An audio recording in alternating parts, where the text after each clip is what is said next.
Well, my friends, welcome to the Patriot Pastor Show. My name is Macil Duncan, and welcome to the show. We have got several folks here, uh, and there we go. There we go. We've got several media outlets covering the show right now. Lots going on. I guess the big thing is today's the 15th. Have you paid your taxes? You might want to mail those taxes in today. It is the supposedly deadline. I remember back in the day when they used to stay open to midnight. I'm not sure if they still do. There was always the post office, and when we were in seminary, it was always papers. For some reason, taxes always, and on two different occasions, I remember getting down to the post office to get it postmarked on the 15th. We went down, Judy and I, between 10 and midnight, two different times when we were younger, not knowing what we know now. Of course, better planning, better budgeting, etc. I encourage you to make sure you stay up on the tax laws because there's a lot of things that you don't understand. And my good friend Steve R. Johnson with Epic, it's a local group here. They teach you how to invest in real estate, and if you want to learn how to not just flip houses per se, but become a productive landowner, those kind of things. But the one thing he'll teach you is in your LLC, how to using the legal system the way it is. If you have an LLC, your kids can work for you and give them all a job, and you can pay them up to $12,000 per child tax-free. That's how the wealthy people get away with dodging because they have over 430 tax exemptions if you own your own LLC.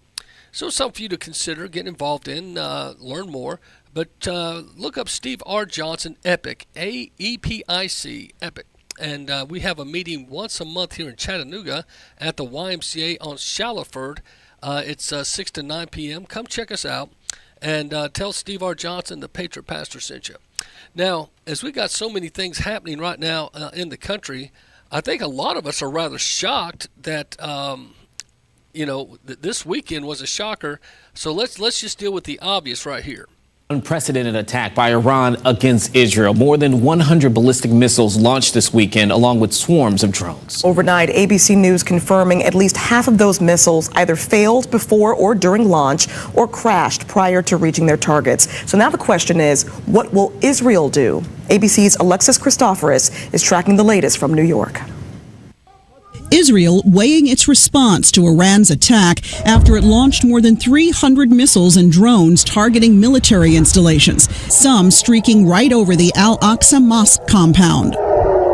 But according to the IDF, Israel's missile defense system, along with a combined international effort, intercepted 99% of those threats.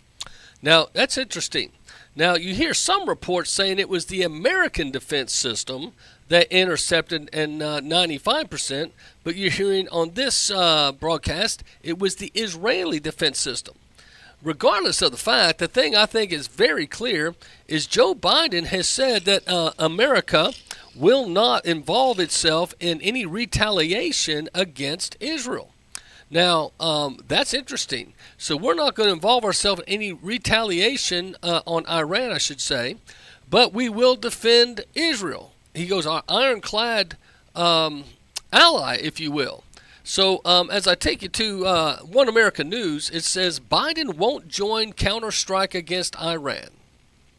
They had a G7 meeting focusing on diplomatic response. And as I said, the One American News Network, that's one of my favorite places to get good conservative news if you're looking for a reliable source. But One American News, April Elif said this. President Joe Biden told Israel Prime Minister Benjamin Netanyahu that the United States will not participate in a counterstrike against Iran. Okay, we're not going to participate in a counterstrike. But according to U.S. official, Biden told Netanyahu that he would view Saturday's interceptions as a victory because Iran's attack had been mainly ineffective and showed Israel's superiority militarily capability. So he's basically saying, hey, they didn't land a punch. Why don't you just let bygones be bygones? You know, because Israel shot down or sent missiles, and took out one of their top leaders. They've responded back. They didn't land any missiles, really. And so they're trying to say, Israel, you should just take the high road, I guess is how they're trying to say it. There's a lot of controversy in this, but I just want you to see the irony of America. We're saying we're going to help protect Israel, but we will not strike Iran. Now, let me ask you something. If you were an American ally and you're listening to what Biden's saying, is the message being sent that America, if you're an ally with us, we might help defend you, but we will not engage on your behalf? If you're a Taiwan, what message is this sending to Taiwan? That if China attacks Taiwan, sorry, Charlie, we'll just have to give our prayers and wishes, and we'll send some Red Cross stuff to you. But other than that, sorry. That's not a good message, especially when it's people like Iran that fund ISIS, Hamas. I mean, it is the juggernaut of the evil guys. I think we all know that. And that's why there was a famous song back when I was growing up because of all the Iran hostages. I don't know if you guys remember this one, but it went like this. Bum, bum, bum, bum, bum, Iran. Bum, bum, bum, bum, bum, Iran. Bum, bum, bum, bum, bum, Iran. Bum, bum, bum, bum, bum, Iran. Bum, bum, bum, bum, bum, Iran. My country's got a feeling, really hit the ceiling. Bum, Iran. Bum, bum, bum, bum, Iran. Now, some of you may say, I've never heard that song. Well, it actually came out in the time when they held all the hostages all through the Jimmy Carter presidency, and then Ronald Reagan came in, and within one day they released the hostages. Why? Because like Donald Trump, Ronald Reagan said, listen, we're not putting up with this. Either release the hostages or face the wrath of our military. See, with Joe Biden being a vexless, weak individual, much like Jimmy Carter was, the world's gone crazy. You've got Ukraine being attacked by Russia, and everyone says, well, that's just mean old Putin. But think about this. Don't forget, Biden's the one that shut down our pipeline that Trump opened from Alaska and then opened up the pipeline from Germany to Russia, which made Russia a lot of money, okay? And then all of a sudden we supposedly blew up that pipeline, but not after Russia made a lot of rubles. And shortly after that, they attack Iran. I want you to think about that with me. Russia did not attack Ukraine until after the pipeline was open for quite some time for them to allow some money and to build up their oil reserves for war. You think about that. The second thing, just to think about, Iran's funds were frozen because of Trump. It was Joe Biden that released the freeze that Trump had on the Iran funds.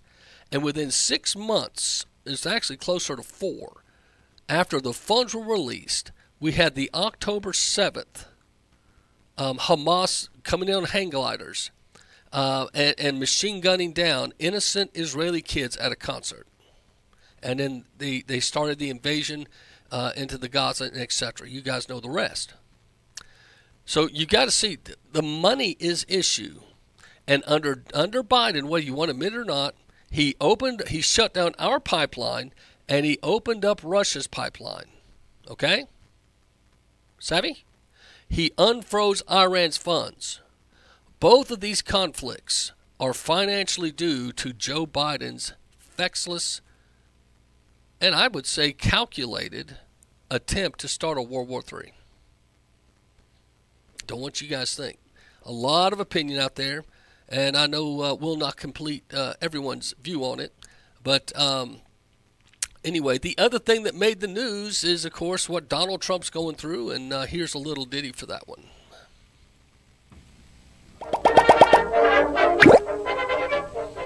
This is an assault on America. Nothing like this has ever happened before. There's never been anything like it. Every legal scholar said this case is nonsense. It should never have been brought. It doesn't deserve anything like this. You're right. There is no case, and they've said it. People that don't necessarily follow or like Donald Trump said this is an outrage that this case was brought.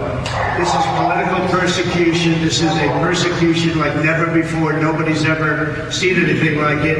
And again, it's a case that should have never been brought.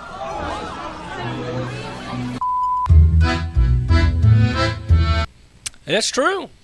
The thing you've got to tell yourself is Donald Trump is very true. This case, Alvin Bragg himself even passed on. His first year, he said this has no merit.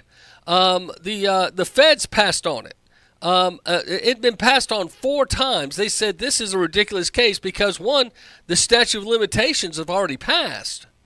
So there's real no case there. There's no there.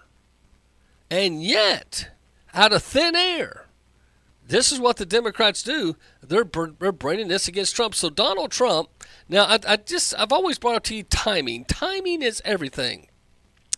And the thing you got to ask yourself is it not interesting? Is it not interesting that Donald Trump is center stage news on all the, and when I watched the media today, it was all about Donald Trump. They've called in 6,000 potential jurors, which is a record. 6,000 potential jurors.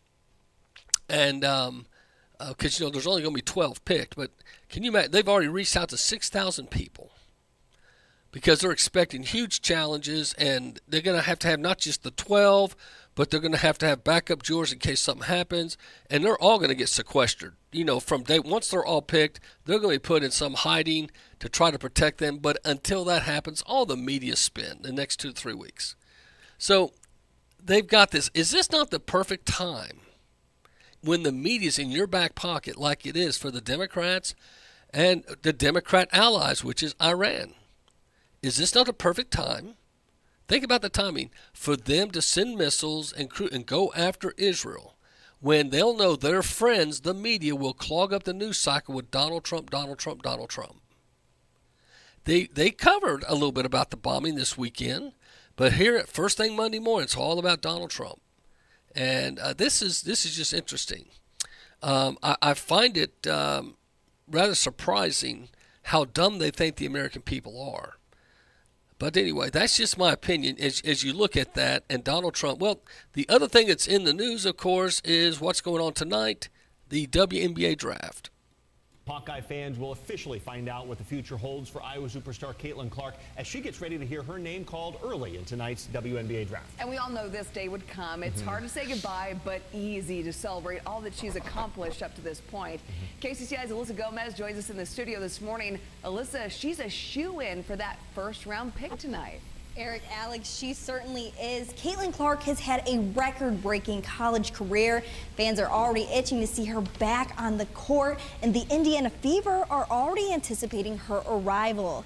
According to StubHub, Fever tickets cost 13 times what they did this time last year, and several WNBA teams have already made plans to move their games against the Fever to bigger arenas. The team's general manager, Lynn Dunn, says the excitement is undeniable. We had a lot of excitement last year when we had the #1 pick and selected Aaliyah Boston. And of course, there's a tremendous amount of excitement now with having back-to-back picks. And I think you've seen a great deal of interest in ticket sales. And yada, yada. The thing is, bottom line, anything to be successful, you got to have someone that puts butts in the seats. I hate to be that blunt. And that's what Caitlin Clark does. She puts people in the seats. The past 2 years, she's packed arenas nationwide, wherever she went to town.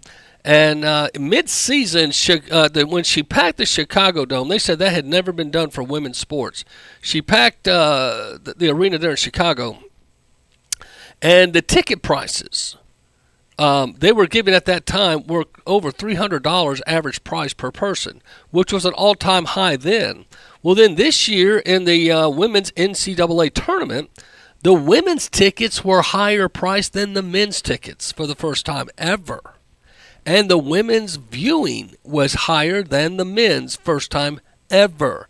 Every game that Caitlin Clark played in, those final 4 games, kept setting the highest viewing college sport basketball of all time, men and women. So there's high expectation about this young girl, and I think Caitlin Clark's going to make a great addition to the sport, to a point she even made jokes, and they had her on the Saturday Night Live. So when you get SB on Saturday Night Live, that's pretty interesting. University of Iowa announced that basketball star Caitlin Clark will have her jersey retired and replaced with an apron.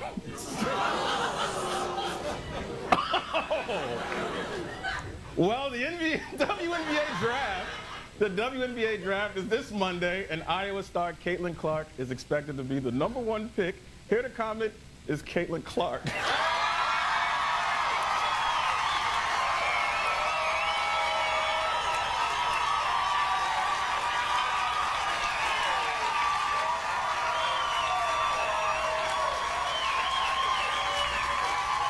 And they kept clapping and kept screaming. But nothing for my joke, whatever. I am a fan, Caitlin, by the way. Really, Michael? Because I heard that little apron joke you did. Oh, yeah, it was a joke. We're just having fun, you know? You make a lot of jokes about women's sports, don't you? University of Iowa announced that basketball star Caitlin Clark will have her jersey retired and replaced with an apron. I apologize. I didn't have the sound turned up well. Bad me. It's a Monday. Here's the rest of the joke. Well, the WNBA draft is this Monday, and Iowa star Caitlin Clark is expected to be the #1 pick. Here to comment is Caitlin Clark.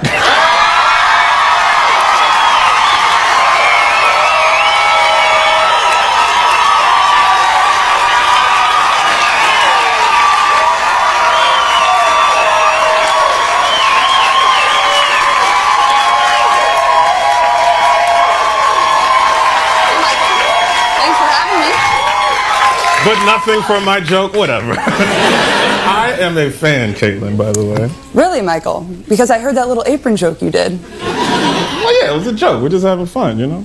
You make a lot of jokes about women's sports, don't you? University of Iowa announced that basketball... So they did a little clip there. Now, Caitlin Clark kind of got the last word. I won't play the whole thing because it's 4 minutes. But this was a great ending. Caitlin Clark... basically thanking all those that were made it possible for her to do what she's doing now. NBA, I hope you have a great first season. Thanks. I'm sure it will be a big first step for me. But it's just one step for the WNBA. Thanks to all the great players like Cheryl Swoops, Lisa Leslie, Cynthia Cooper, the great Dawn Staley, and my basketball hero, Maya Moore. These are the women that kicked down the door so I could walk inside. So I want to thank them tonight for laying the foundation. And Michael, since you're such a big fan, I brought you a souvenir. It's an apron signed by me. And so that's the way it went. So when Caitlin Clark gets asked to be a part of Saturday Night Live, that tells you she's really hit the big time. There's a little clip, and I think I shared it on my Macil Duncan page, where Tom Brady, all the big great athletes, actors, and they're all saying congratulations to Caitlin Clark. So somebody is dishing out some money for her to get all these accolades from all these famous people. So it's going to be interesting to see how Caitlin Clark does. But the WNBA draft is tonight. She's expected to go #1 to the Indiana Fever, and we'll see what happens. I know I'll be an Indiana Fever fan if that's what happens, because I would like to watch Caitlin Clark and kind of watch her career and how she matures. I hope she stays steady and stays true to herself and the things that she's said so thus far. And it's been a joy thus far to watch her. Well, getting back to Israel's war cabinet, here's some things that were said. This is CBN News reporting about some of the things that the war cabinet said out of concern when it comes to the attacks from Israel the attack of Iran on Israel. The vast majority of the rest were destroyed by Israel and its partners, including the U.S., France, Britain, Jordan, and Saudi Arabia. The 99% interception rate described as a spectacular military achievement. Stunning video showed some missiles being shot down over Jerusalem. On Sunday, Israel's war cabinet met to decide how to respond. Now you got to ask yourself, if they had such a huge success, and I want to play that again for you, and for some reason this keeps getting emphasized, that Israel, why would you want to retaliate? You have the best, it's called the Dome. If every time they test this, now two things got to be happening. One, the military complex has got to be having a blast, because they're allowed to probably sell weapons to Iran, right? And they're able to shoot all 300 some rockets and then test it against one of their other products, the Dome and the interceptors. So it's toys for the boys. And America is playing freaking neutral. We're saying we're not going to attack Iran, but we're going to protect Israel. Let's just put in parentheses what that means. We're going to watch the boys play with the toys. We're going to watch missiles be launched and see how they're intercepted and just see how strong this interception is. Because if they keep doing this more and more times, eventually they're going to find a chink in the armor or the defense system, if you will, that Israel has. Savvy? Don't take this all as some big political kumbaya moment of the Biden administration. Oh, I would not think that way. Let's listen again. 5-year shadow war into the light. The difference between Iran and Israel's capabilities. The difference between Iran and Israel's capabilities. You hear that? They're trying to make Israel look like the big bully and Iran the little weakling. Because if we can make Iran look like the little weakling, then we can justify the Iran nuclear deal that Obama started and that Biden's trying to continue. Savvy? We've got to make Iran look weak, vexless, less. They can't have the abilities of Israel. Even though you look geographically, Israel is huge, outnumbered mass-wise, land-wise, and man-to-man wise. They don't bring that up. They're playing mind games with you, my friends. They want you to see Israel as this big military bully, and Iran, they've got to catch up, because that's why they need a nuclear bomb. That's kind of subliminal suggestion. Check it out. So listen some more. On stark display, with reports that about half of the projectiles either failed on launch or crashed before reaching their targets. Again, making Iran look like they have a terrible missile system. Half failed on launch. Most of them didn't hit their target. Yeah, Iran's no threat. Wink, wink, nod, nod, so build them a big freaking nuclear missile arsenal. Paying attention? The vast majority of the rest were destroyed by Israel and its partners, including the U.S., France, Britain, Jordan, and Saudi Arabia. That's a lot of people.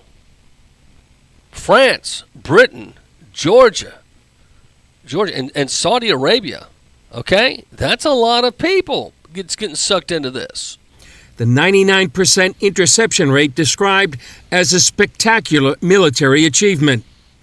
So again, Israel got the real victory here.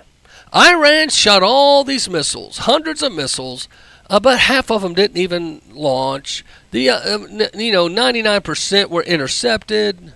Again, trying to do one of two things: make Iran look so weak they deserve have nuclear warfare, but then to make Israel look so strong that if they're smart, they would pull out of Gaza. They've got to quit defending themselves. They're just being bullies. And it's playing with the psyche of a lot of Americans. Stunning video showed some missiles being shot down over Jerusalem. On Sunday, Israel's war cabinet met to decide how to respond. Benny Gantz said Israel will respond when the time is right. And Defense Minister Yoav Gallant urged an international coalition against Iran. After the attack, President Joe Biden and Prime Minister Benjamin Netanyahu talked by phone. Biden reportedly told Netanyahu, "You gotta win, take a win." You gotta win, take a win, meaning, hey, you shot and killed the leader of Hamas, and they've shot back.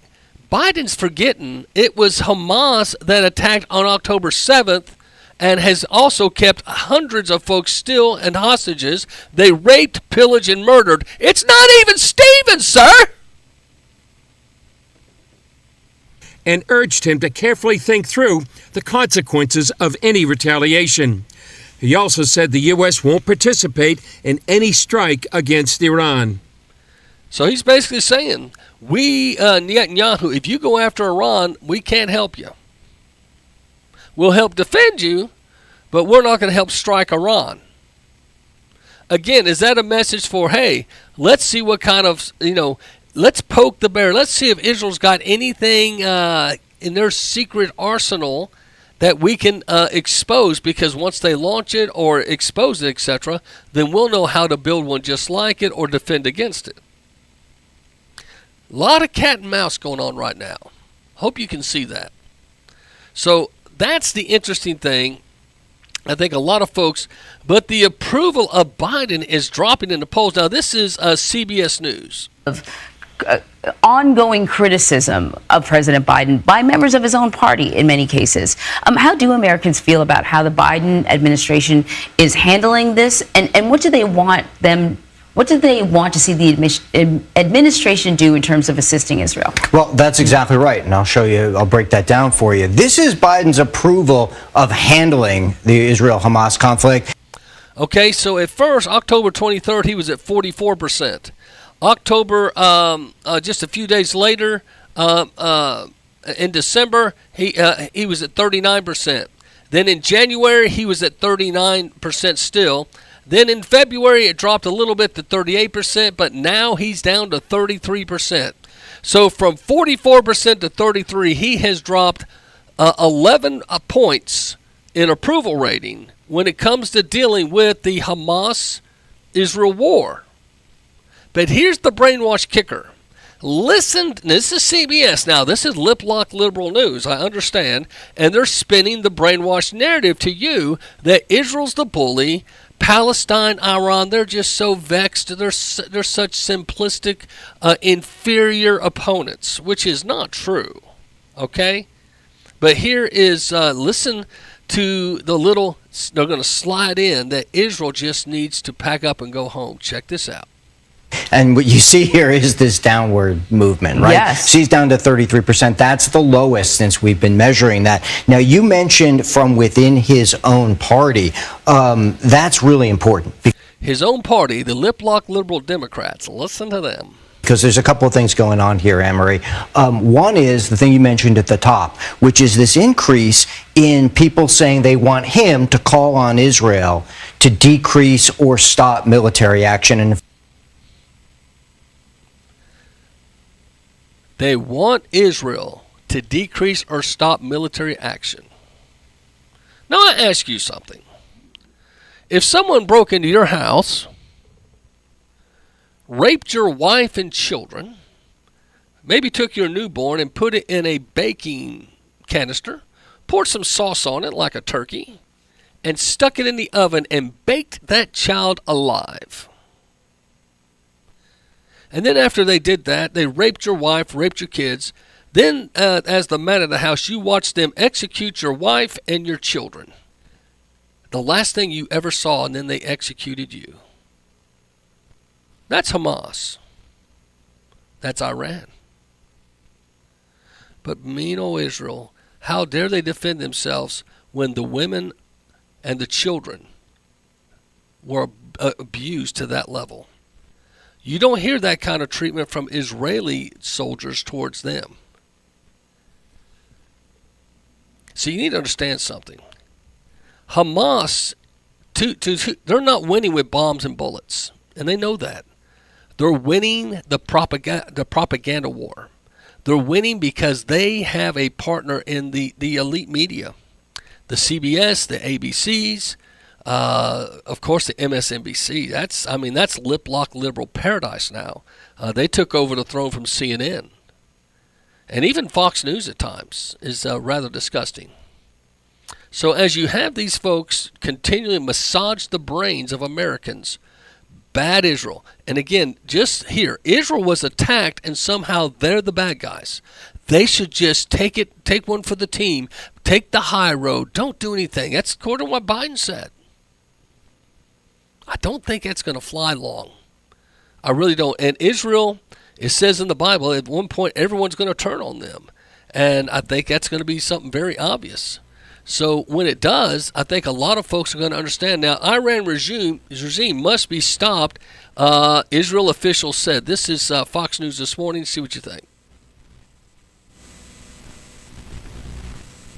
So Israel Bahar serves as Israeli Consul General to the Pacific Southwest. He joins us now.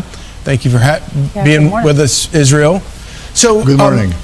Tell us the lay of the land right now in terms of Israel, in terms of Iran. You feel like Iran was already sort of a pariah in that part of the world. That can only have become a worse problem at this point. Correct. I think the fact that Iran is still, this regime is still exists and control Iran, I think it's a stand on Western democracies. It's an anti-human, tyrannical regime who destabilized the region from its first day. It goes against American interests, against Western interests, and against Israel. So we need to come together, the world, to make sure that we are isolating Iran by reinstating crippling sanction, to strengthening the Israel-American and moderate Arabs alliance.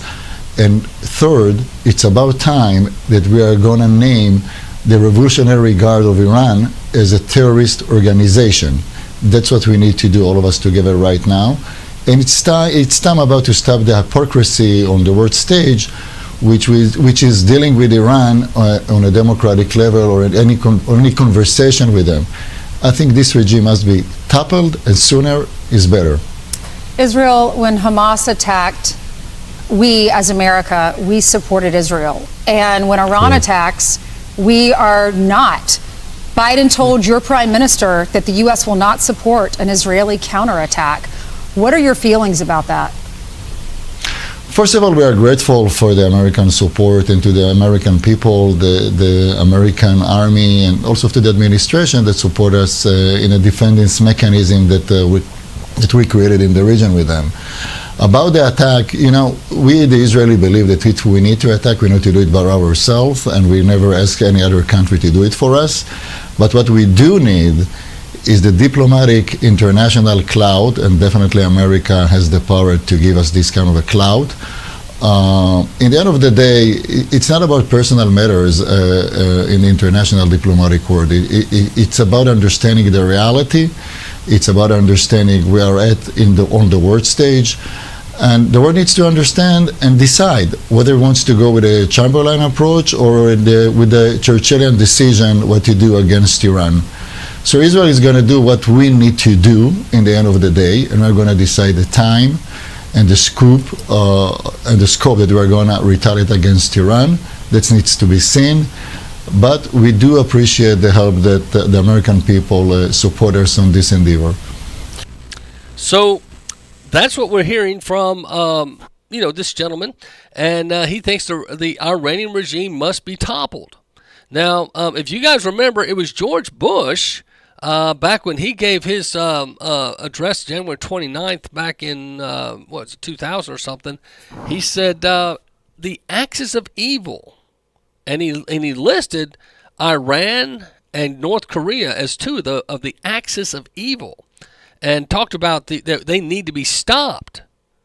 Okay, so Iran has played the bad guy in quite some time. It was during the Carter administration. They were the bad guys, and then during the Reagan administration, they toppled, and then they came back and forth, and then during the Obama administration, all of a sudden, the Clinton administration, they were not talked about as much, but then under Obama, we're sending them money. we're going around sending them in the middle of the night millions of dollars in cash. Do you remember when Barry did that? I mean, not Barry Sataro. I'm sorry, his name when he became a Muslim became Barack Hussein Obama. That's right. You know him as Barack Hussein Obama, but his birth name was Barry Sataro. But when Barack Hussein Obama sent them millions of dollars in cash to the Iranians in the middle of the night without congressional approval. How come that's not being investigated? When does the president get to send millions of dollars in cash? Now, we know the CIA and they're supposedly do it. I mean, have you watched any of your recent sitcom shows? They always paint the CIA and the FBI as a bunch of blundering idiots that go around and do whatever they want, and it's a big secret from the president. But this particular time, Obama gave the order. And it's been tracked, and they found that to be true. How come that's not illegal? So you got all this Iran in all these different administrations, and then Trump he said, listen, I'm going to squeeze them out. He basically said, if you mess with us, and one of the first things that Trump did, if you remember, some of you guys forget this, he dropped the Moab, the mother of all bombs. Do you remember? ISIS was still trying to mess around, and I guess they were going to try to flex themselves. He sent a message to Iran, Hamas, and all them boys that said, you mess with us, I'll send you the biggest bomb that's not nuclear. And it obliterated their headquarters. Do you remember that? Mad Dog Maddox was a part of that. Remember? And then he turned on Trump and went and left as Secretary of State and went to work for the military complex, where, that's where Liz Cheney and her dad and a lot of rich people that go to Senate with not much money, and they walk away very rich because the military complex. Eisenhower warned us. But defining your enemy, I found this. This, of course, was by CNN, so you may like it or not like it, but I just thought I'd play it for you to stop being fair and balanced here. See what you think.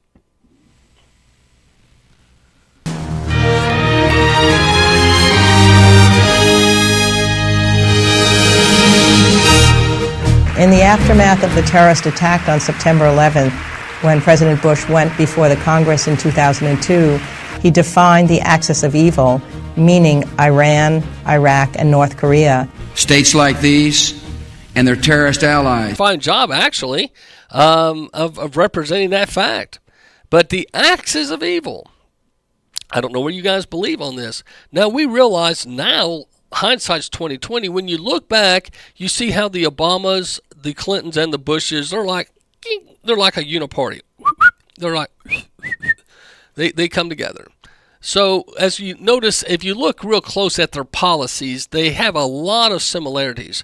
They'll have fringe policies that got a lot of attention, border and abortion and stuff. Not that those aren't important issues, but when it came to international policies, a lot of them were doing this right here, massaging the same folks.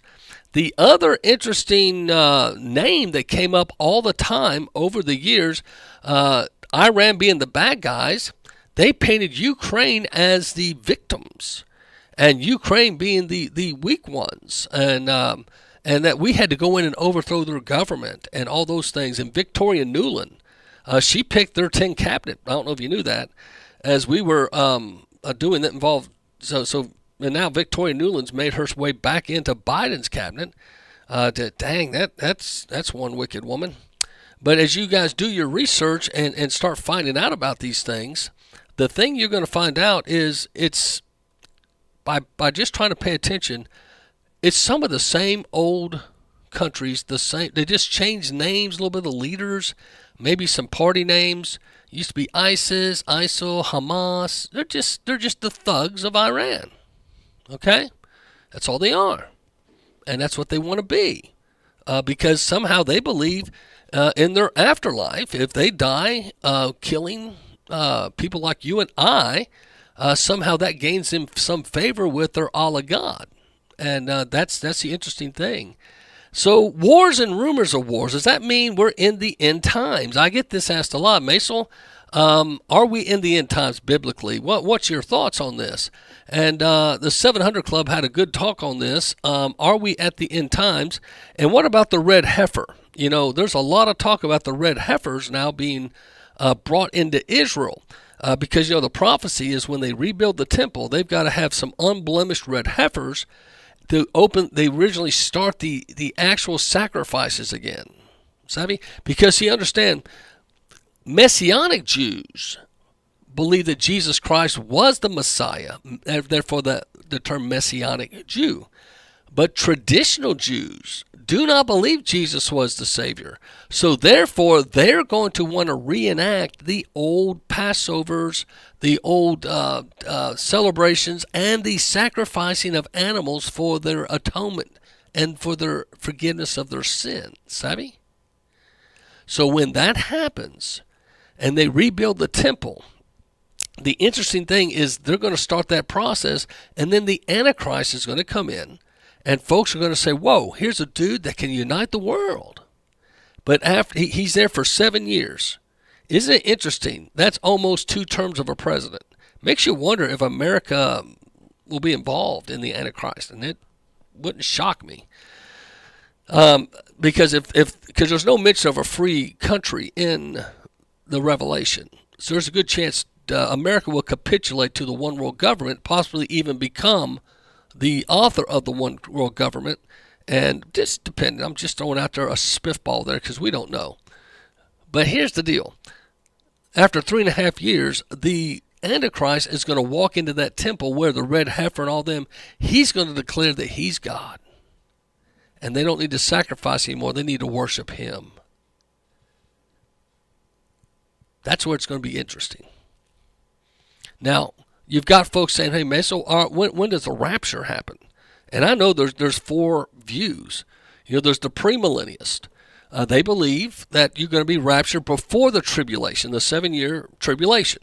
Premillennialists believe meaning premillennial, the 7 years, we're going to be raptured. The church, all that believe in Jesus, will be raptured. And no one will explain the millions of people missing. A midmillennialist.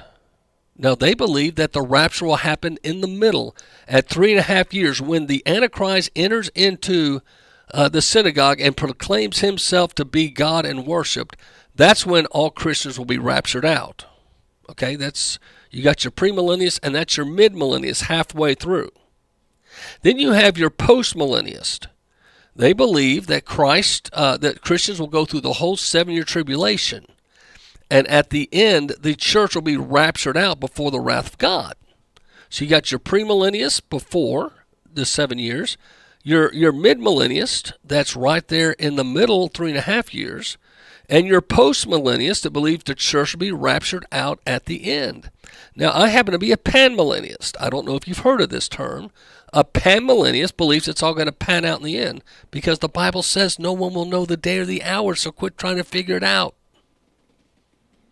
I know it's a little pun, but some of you get so strained when trying to figure out God, and God's very clear. No one's going to know the day or the hour. The disciples even asked Jesus, can you tell us, dude, when's it going to go down? And he says, hey, guys, only my Father knows. So Jesus was kind of saying, I don't know the exact time. I don't know.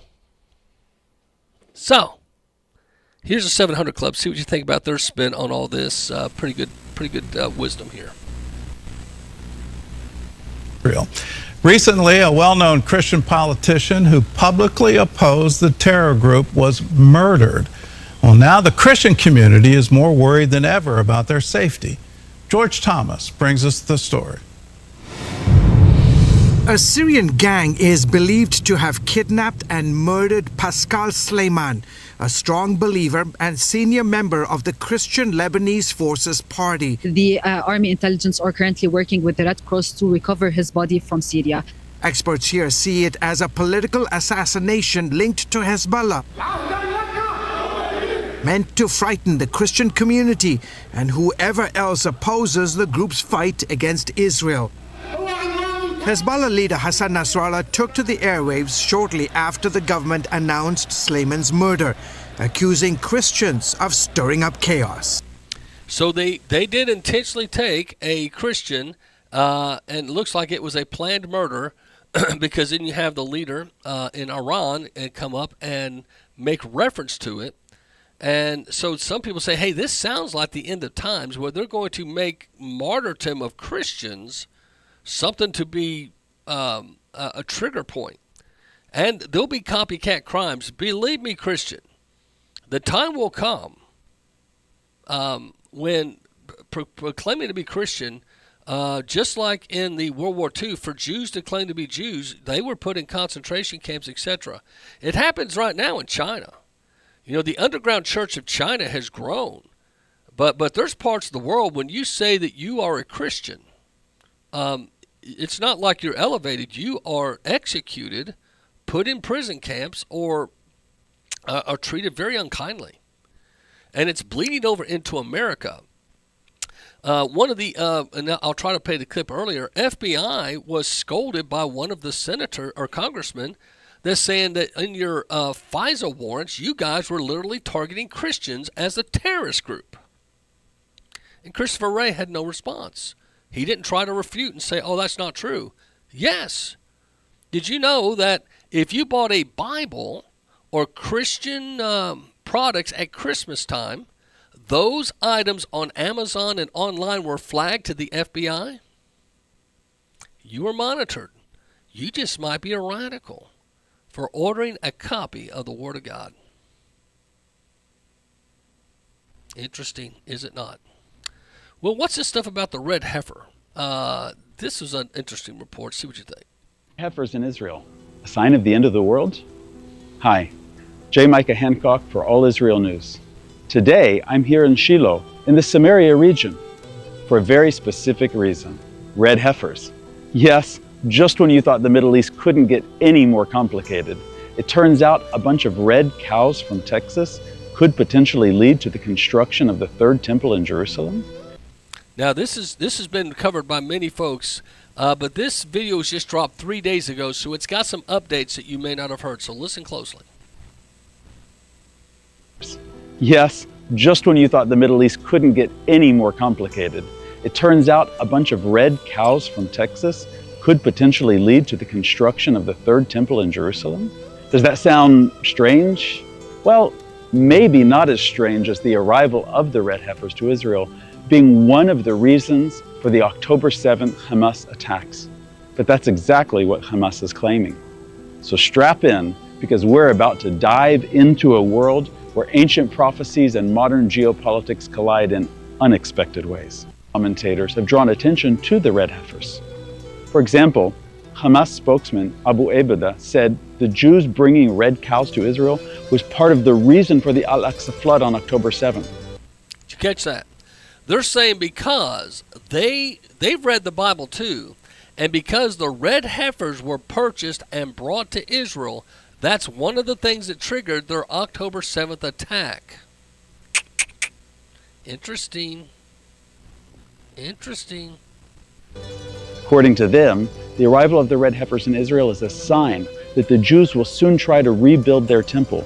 The arrival of the red heifers in Israel is a sign that the Jews will soon try to rebuild their temple. The arrival of the red heifers in the arrival of the red heifers the arrival of the red heifers the arrival of the red heifers the arrival of the red heifers in Israel is a sign that the Jews will soon try to rebuild their temple. That the Jews will soon try to rebuild their temple. Israel is a sign that the Jews will soon try to rebuild their temple, possibly even destroying the Dome of the Rock and the Al-Aqsa Mosque, all in preparation for the coming of Mashiach. But what is the story of these red heifers, and how did they come to Israel? Join All Israel News as we find out. Now you can go and catch this, Red Heifers and the Third Temple, and it's on CBN News. But interesting, Red Heifers and the Third Temple, All Israel News. Now, I think that's very interesting that the Hamas leader admitted, hey, when they bought the red heifers and brought them to Israel, they're concerned. One reason they attacked Israel is because they're afraid they're going to rebuild the temple for the third time, as the Bible says, and they will destroy the Dome of the Rock, the Islamic temple that's there. Now, what you need to understand, both the Islam and the Israels claim that Temple Mount as their place of worship. What thing? If you read Revelation, this is what kind of gets you. Time's short. Revelation talks about the Antichrist is going to bring peace, and they're going to talk both sides into settling on some kind of an agreement to build either a unified temple or one of side by side. It depends on your interpretation of Scripture. But right now in Dubai, there's already it's 3 temples: a Muslim mosque, a synagogue, a Jewish synagogue, and a Catholic church with no cross, by the way, because crosses are bad. And so in Dubai, you already have, it's called the Abraham Accord. Savvy? And Donald Trump was big into the Abraham Accord. Now, I'm just bringing something to you. It says, that a lot of us could be fooled. Could Donald Trump have been deceived because his son-in-law, Jared Kushner, who you don't see him or Ivanka with Donald Trump anymore, okay? And don't forget, Ivanka almost couldn't vote for her father in 2016 because she was still a registered Democrat and had not gotten her thing flipped over to Republican to vote, and somehow she got an exception to vote for her father. Sorry? So, and don't forget, Donald Trump was a former Democrat. I'm just being real with you here. So you've got Jared Kushner, who was the liaison to Donald Trump's group to move the embassy to Jerusalem, which all the other presidents had promised, but Donald Trump delivered, and the Abraham Accord with the new term called Chrislam, Christianity and Islam, trying to unite all the seeds of Abraham, meaning Ishmael, who birthed they call the Islamic nation, and of course Israel, the God's chosen people, and Christians who were birthed from Judaism and think Christ is the Savior. So the word Chrislam, in their opinion, unites all three. Therefore, the 3 temples over in Dubai, and they would like to build these temples around the world to try to unite these 3 religions into one. Now, if Donald Trump already fell for this, and I know the Q people, he's the smartest guy. He does 3D chess. He can, close his eyes and tell you how many fingers behind your back. I know you guys believe all that. And believe me, I like Trump, his policies, etc. But I'm not, I don't drink that deep of the Kool-Aid. But I will say this, as you start looking at end-time prophecies, and you start seeing what's happening today in our eyes, it's very obvious. I mean, let's just take the 2020 election. I think right now, even the skeptics, in the secrets of their own homes, say it was rigged. I think we all would. Not everyone will come out and say it publicly, but that goes to show you that if they can manipulate an American election, and many think they've done some in the past, but it was very blatant in 2020. If they can manipulate supposedly the strongest country in the world with the biggest military, blah, blah, blah, think about this from a spiritual. Don't be a Democrat, Republican right now, or an independent, or a Scooby-Doo party. Just think with me logically. If they can manipulate the elections in America, they can do it globally. And there could come a time where a Antichrist is elected, whether we really voted for him or not. The system could place somebody in charge. Now, right now, the World Health Organization is trying to put in place, and it's already there, and 100 and some countries have already agreed to this, that when the next virus or health emergency happens, that the WHO, the World Health Organization, will be able to supersede all national laws for the sake of global humanity. Maybe go study it, check it out. But the bottom line is this, that they will be able to say it's COVID 155, okay, and it's the new thing. And they're going to say, listen, it's so bad, we're going to have to not only lock everybody down, but we're having a global, everyone has to not only wear a mask, and get shots, But just to make sure we're all of the same mind, you're going to have to quit going to any religion, because we don't know if any of these religious zealots might cause trouble. So we're shutting down all churches, all religions, and to make sure nobody's going to really take matter, we're going to collect all your guns.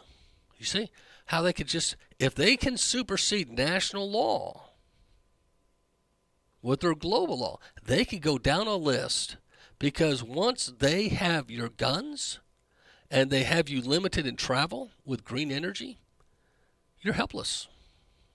That's what they want. Just something to think about. I'm not trying to scare you. I'm just trying to get you to think practically with me that we're at a time right now, because right now the release of CERN on the 8th, and for some reason they wanted to release it on the day of an eclipse, with a lot of satanic material and symbolism. And even Elon Musk said it was devil technology. Well, they call it the God matter, that they hope to look at what they call dark energy. That what we call God, it's really some kind of a dark energy that they think they can manipulate and control. Then that sounds very satanic if you're a Christian. But if you're not a churchgoer, you can see where folks would fall for this. And they're thinking, hey, science can overcome Christianity and all religions. And what they hope to find a way, or to show a way, is that through their scientific findings, they can supersede all beliefs of Christianity and God and government, no matter what you believe. And moving forward, they will be in charge. It sounds very end of the worldish. I'm just saying. So you've got the CERN technology, the largest machine ever built. It's in Sweden. It's built down deep underground. It's interesting, is it not? All the freakos are building stuff underground. So you got this thing underground, the largest ever. It's 100,000 times more powerful a magnet than gravity. 100,000 times more powerful than gravity, meaning that they can defy gravity now. They've got a magnet that evidently can pull against gravity and do crazy things. So when you start hearing on some of the results of this CERN, C-E-R-N technology, you have the rise of AI, artificial intelligence. And by the way, it was CERN, C-E-R-N, that created the internet, so that scientists around the globe could communicate, and then it got released to the rest of us. But the internet was around for quite a while through scientific and government agencies, and then it got released to the rest of us. There's a thing called DARPA. You ought to go do some research on DARPA. Okay, now DARPA was the if you want to call it the baby step for Facebook and other social medias. Because DARPA's ultimate goal was to get a file on every American or every human and find out, so they could do social manipulation. They want to have pictures of you. They want to know your likes, your dislikes, things that make you tick. And look what we do on Facebook. We surrender that all the time, day and night, multiple times. And what you're doing is you're getting put in certain algorithmic categories. Patriots, for instance. Green New Deal people. Democrats, Republicans. Savvy? KKK, Antifa, Black Lives Matter. They get you in categories. Have you ever noticed in social medias, they want to see what you like. So you check off all your likes. You willingly give them your brain. Your favorite movies, your favorite songs, your favorites this, favorites that. And all it does, it helps line them up into a profile so they can just say, hey, we know what makes this guy or this girl tick. And they follow the pattern of these people over here. And when the time is right and they need to use it, believe me, they'll use it against us.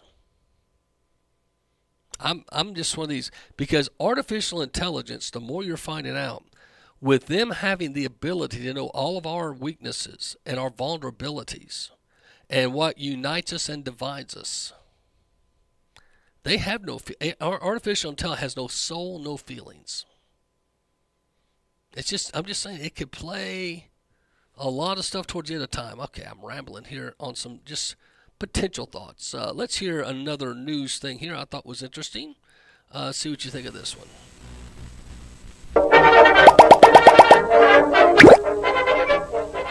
In total, Border Patrol has encountered illegal immigrants at the southern border more than 9 million times since President Biden took office. That's 4 Nebraskas. What? The Biden administration has failed to remove 99% of foreign nationals that it has released into this country. The backlog of immigrant court cases has doubled under the Biden administration's watch. These foreign nationals have overwhelmed American cities. Instead of investing in American citizens, cities throughout the country, they're raising taxes. Oh my God! Democratic leaders in New York City, Chicago, Denver, Houston, Los Angeles have begged the Biden administration to do something to curb the flow of unvetted people into their cities.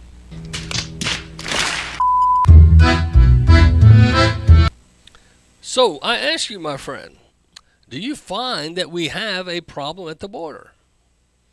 He just said we filled 4 Nebraskas. It's amazing, and it's eventually going to cost us. Now, Biden has utterly failed about the addressing the border crisis, and of course, you've got the Mayorkas being voted out, if you will, by Congress, impeached. There's the word, and you're going, why now? I mean, of course, I realize that the GOP has had some struggles. They finally got McCarthy in, then they voted McCarthy out, went through a plethora of leaders, and they get Johnson in, and Johnson's turning out and let me tell you one reason I think Johnson's so weak. It's because he didn't have any money. Pelosi has got money to buy what she wants. When Johnson became Speaker of the House, I think one reason they voted him in because they knew he doesn't have the tenure, he doesn't have the deal making under his belt, and he doesn't have the financial resources. He wasn't even worth $500,000. He was worth about $400,000. Okay, and he still owed on his house, and he had some other loans and debts when they did the financial analysis of him. He doesn't have the financial resources. Nancy Pelosi, with her inside trading and her husband's and her father being the former mayor of Baltimore and having all the money that she grew up in pretty much like a mafia family. With all the money that she had, when she needed something, she could put the squeeze on you. Johnson can't. If anything, Johnson might be getting blackmailed or being intimidated himself. He doesn't have the financial resources, one, to endure a lot of legal fees if they start suing him around the country, which could be very well being threatened right now. He doesn't have the resources. They could bankrupt him. The second thing, who knows what? I mean, think about how dirty it is in politics. I'm not saying. I'm not giving him an out that hey, you should give in. All I'm saying is he doesn't have what? Because if you look, no Republican Speaker of the House lasts long. Newt Gingrich, he made a contract with America. It was great, but he didn't last long. Boheimer, the drunk, he didn't last long, but now he is Boheimer is now the one of the chief CCP China's. He helps them maneuver through Washington. He's a lobbyist for the Chinese because they bought it, they paid for him. And then you have Ryan, who was only 2 years? Was he 2 terms? Speaker of the House, and he of course he tried to run as VP with Mitt Romney, and that I'll tell you a lot right there. Anyone that hangs with Mitt Romney, that's minutia on the highest level of puke. So you got that. So you got Paul Ryan, who is now he went to Fox News and he made it his mission to disassociate themselves with Donald Trump and conservatives, because Paul Ryan's not our friend. I think we all know that now. So look back at the Because look at the Democrats now. They had Tip O'Neill. He was Speaker of the House forever. And so was Pelosi. I mean, you go look. Now, Hakeem Jeffries, it's going to be interesting if he ever, now he's the leader of the Democrats right now, but if he becomes Speaker of the House one day, I'll bet you he'll have an arsenal of resources. Steve Johnson just doesn't have that. And McCarthy did. But McCarthy's problem was he got caught making deals. But see, that's, I think, what the Speaker of the House ends up doing, making deals. They don't just flat out, because ask yourself this, why don't they just, if they're going to make legislation, why can't they just vote on single bills? Why do they have to add all these thousands of pages of pork? Because they get to where these guys won't vote for anything unless it scratches their back. Hey, my state needs a YMCA, and I'd like a jacuzzi in my backyard, and my grandson down the road, he'd like a new four-wheeler, and just to top it off, the college down the road, my alumni, they want a new football stadium. You throw that in the package, I'll vote for you. That's the kind of bullcrap that's going on. And what's happening in this country is you have politicians, look at Nikki Haley, she's a pretty lady, she can, but then you find out all these things behind the scenes, and the bow chicka bow bow in the Suburban with the security people and stuff that came out. You're going, these folks have no morals, and they have no compass. Anyway, I'm kind of just having a good time today, just talking about whatever. I don't know about you, but this guy is catching a lot of attention. RFK Jr., he's asked what about his family not supporting him. And if you just have a family who believes everything you do is, like unicorns and rainbows. And I do worry that Bobby just taking some percentage of votes from Biden. This is his sister who campaigns for Biden and talks bad about her brother. Could shift the election and lead to Trump's election. He's trading in on Camelot, celebrity, conspiracy theories, and conflict for personal gain and fame. Listen, I understand why they don't like me running. Again, I'm going to play it again. He has family members. Not only that, at Easter, they called for a family photo at the White House. All the Kennedys, they had a picture made with Joe Biden and his wife, and they intentionally did not invite Robert Kennedy Jr. and his wife. They were not allowed to be in the picture. Kennedy is, you talking about a guy sticking it all out there. Let's just listen to what he says. I understand President Biden has been a 40-year friend to me and my family. He has a bust of my father behind him on the Oval Office. Yes, he talks about how my father inspired him to enter politics. There's 5 members of my family who work for the Biden administration. So, I understand why they're dismayed that I'm running against him. They're also worried that, what my sister said, that, my candidacy may get Trump elected. Well, I have a big family. I don't know anybody in America who's got a family who agrees with them on everything. I don't know if that's your situation, Aaron, if you just have a family who believes everything you do is, like unicorns and rainbows. And I do worry. This is his sister. Again, listen to this. Could you imagine your sister? I have only one sister, Michelle. I can't imagine if I decide to run for president, or just say I just run for mayor, or let's drop the dog catcher of Appleton, and she put out this would bother me. That Bobby just taking some percentage of votes from Biden could shift the election and lead to Trump's election. He's trading in on Camelot, celebrity, conspiracy theories, and conflict for personal gain and fame. That's a pretty uncool family there, and they're going all out to try to stop him from winning. And it's sad, but this is Kennedy. He's on News Nation with the former CNN Chris Cuomo, who has had a baptism of reality. And if you notice, he doesn't lean so lip-lock liberal anymore. He tries to play the middle. But there's times Chris Cuomo, I like Chris Cuomo. I will say this, him and Bill Barr talk about the need for a third party. And they talk about the warning by George Washington.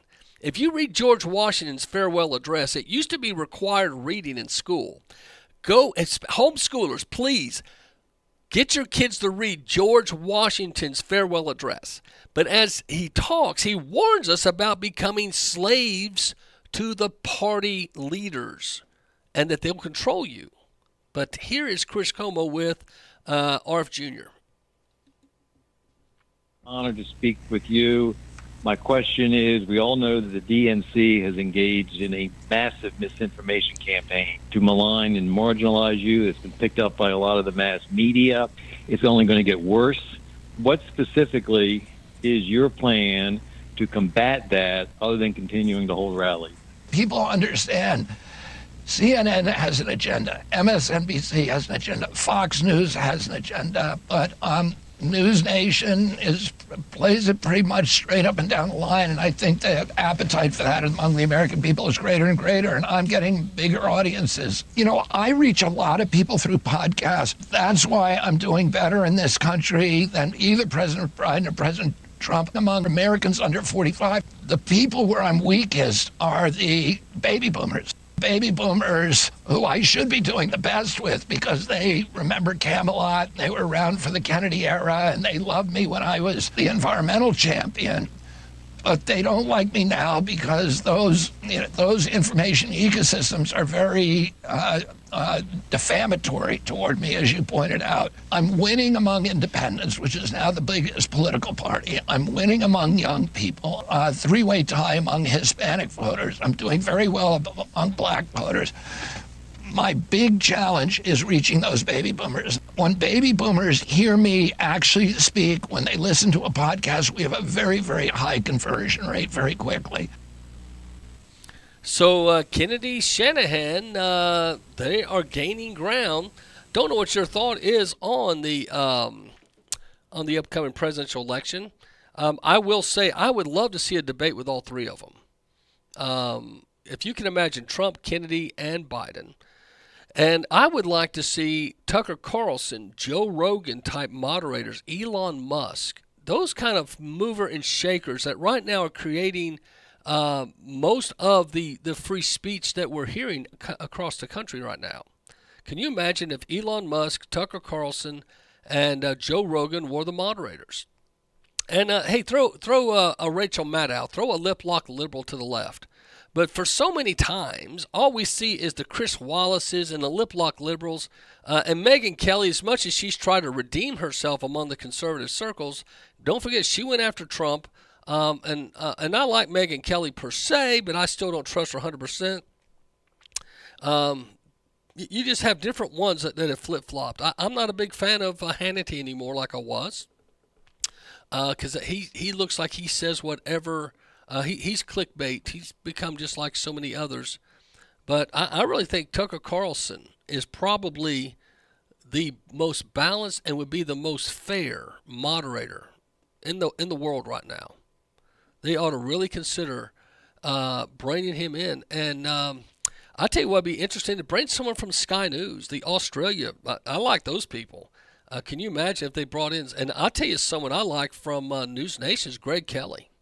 Greg Kelly, man, he would make an excellent moderator or be a part of the. There's a lot of, but for some reason they always pick to the far left to moderate the debates because the media is owned by the left. Therefore, they control the topics, they control the tempo, and they don't allow a conservative to get much of an advantage.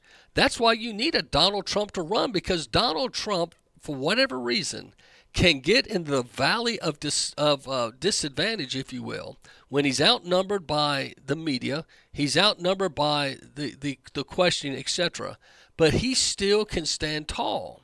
I mean, I'll never forget the question he turned around when Megyn Kelly went after him about Rosie O'Donnell and his response about Rosie O'Donnell and how he came, even though Donald Brazile was giving the questions to Hillary Clinton in advance, Hillary still couldn't touch him.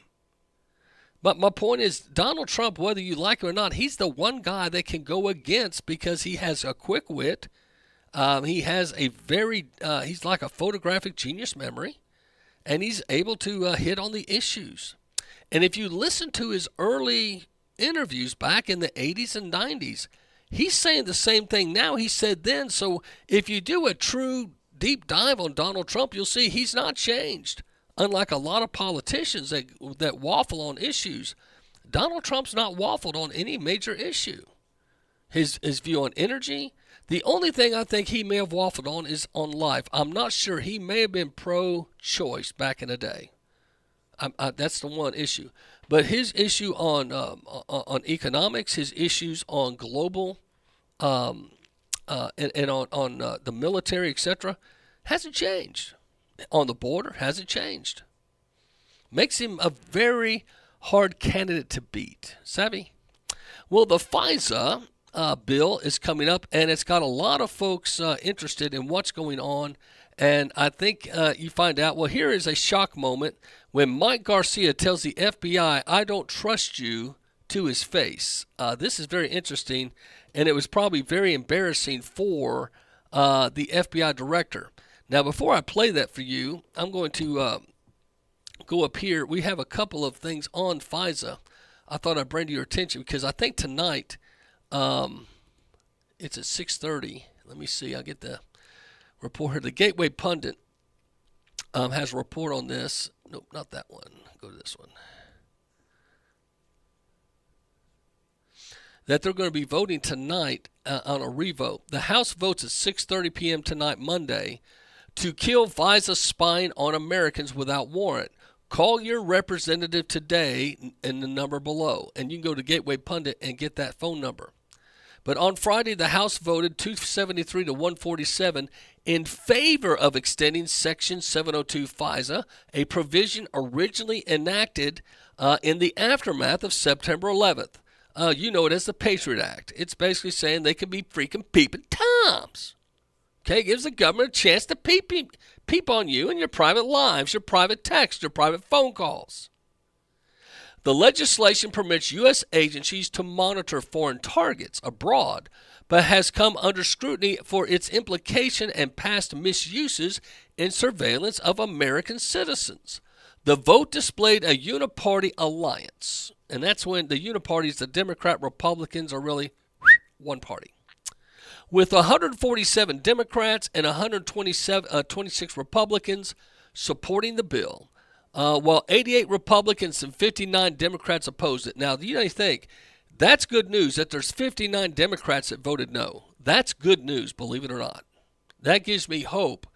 I think one reason you're seeing more and more Democrats not going, because when Pelosi was in there, you voted with her, or they would go after you. Akeem Jeffries doesn't have the same power Pelosi had. And secondly, I believe Robert F. Kennedy, whether you like it or not, and I just played some of the stuff, he's making an impact in the moderate camp of the Democrats. I think deep down they're all whispering, I wish he was our guy. Because I personally think if Kennedy was the Democratic nominee, he would give Trump a whole lot more trouble than Biden. But see, he doesn't have the deal-making ability because Biden has sold his soul. He even said it on multiple occasions. But the approved legislation proposed a 2-year extension for the surveillance program. Representative Mary Miller, a Republican from Illinois, stated her opposition, referring past abuses. I voted no on reauthorizing FISA without a warrant requirement and a serious reforms. FISA was misused by the Obamas to spy on Trump campaign and under Biden to monitor his critics, including Tucker Carlson. Great point. Bravo. Bravo, Mary Miller. Thank you so much for that, Congresswoman. An amendment was proposed by Representative Andy Biggs from Arizona, he's a Republican, which would have required a warrant for the FBI to conduct surveillance on Americans under FISA. The floor vote resulted in a tie vote 212 to 212. Speaker Mike Johnson then broke the deadlock by casting a tie-breaking vote against the amendment. This is probably the worst move Mike Johnson's ever made.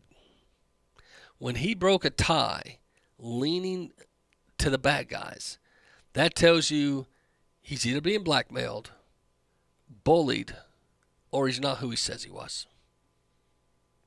So Johnson betrayed the Americans and defied the U.S. Constitution. As the Gateway pundit readers are all aware, the Biden regime and deep state players have been targeting and spying on the Trump and his supporters for several years now. This has to stop in order to preserve a free society. Representative Anna Paulin Luna from Florida, and I love Luna. She's a good one. Has not given up following the Friday disappointing vote by the Rhinos, Democrats, and Speaker Johnson. Luna sent a letter to all 435 members of Congress on Monday urging them to protect civil liberties, follow the U.S. Constitution, and fix the current legislation and make it constitutional. Okay, this is Luna's her X account.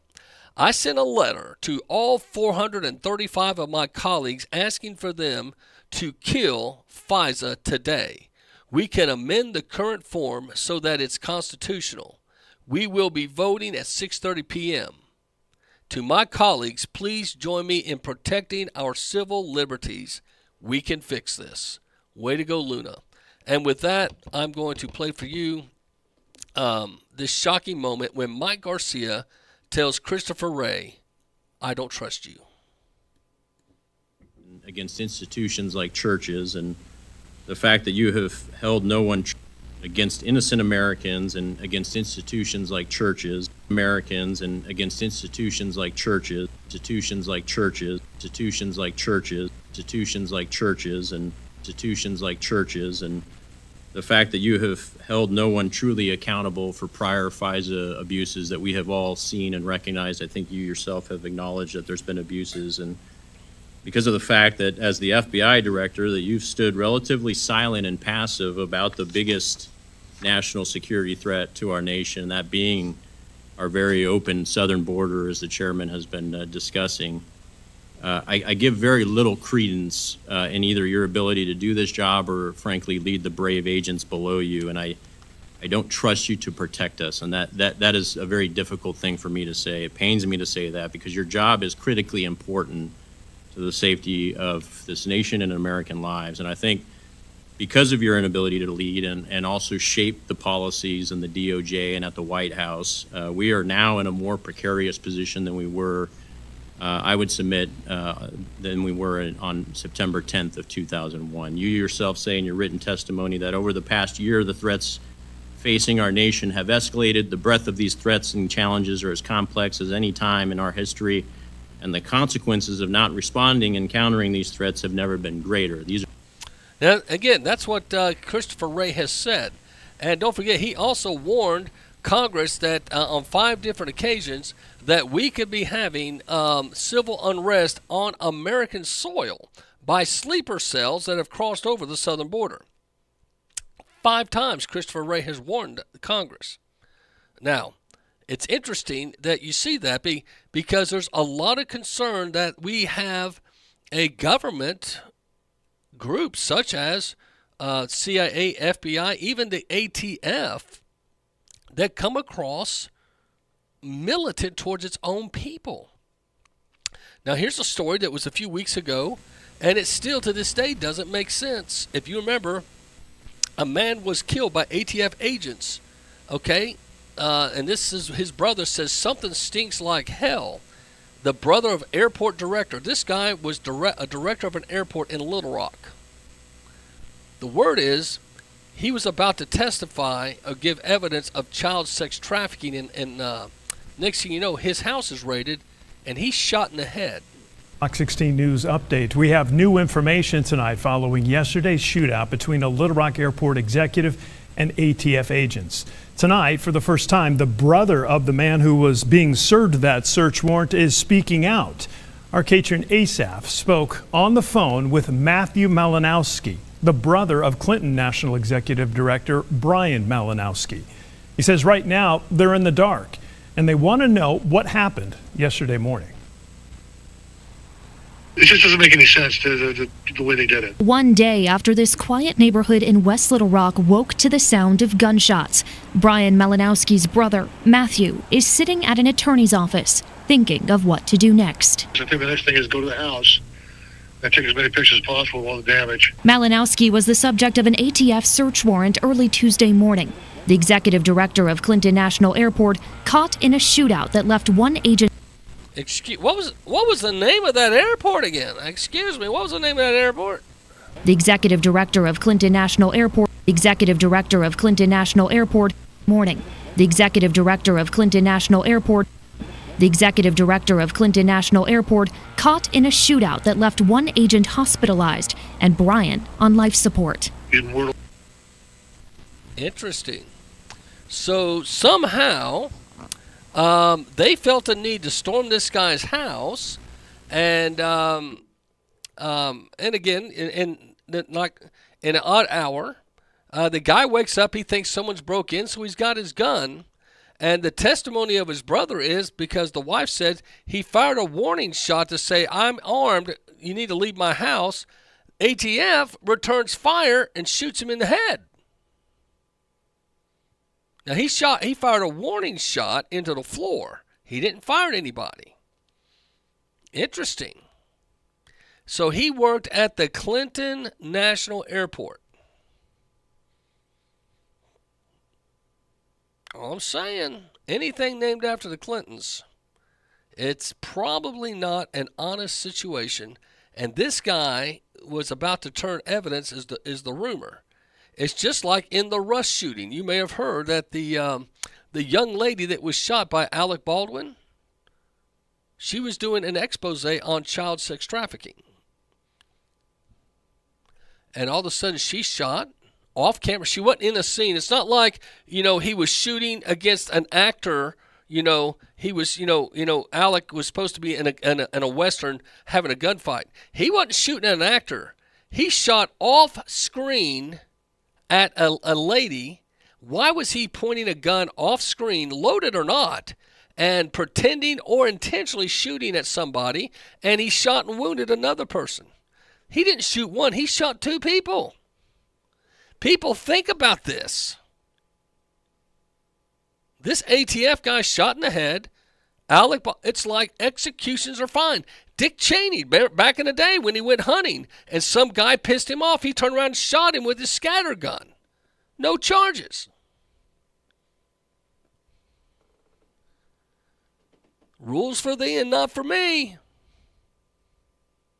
But Biden has utterly failed. Abbott addresses border crisis. Getting back to the border, see what you think. I don't know if you guys are a big fan of this guy, but we'll see what you think.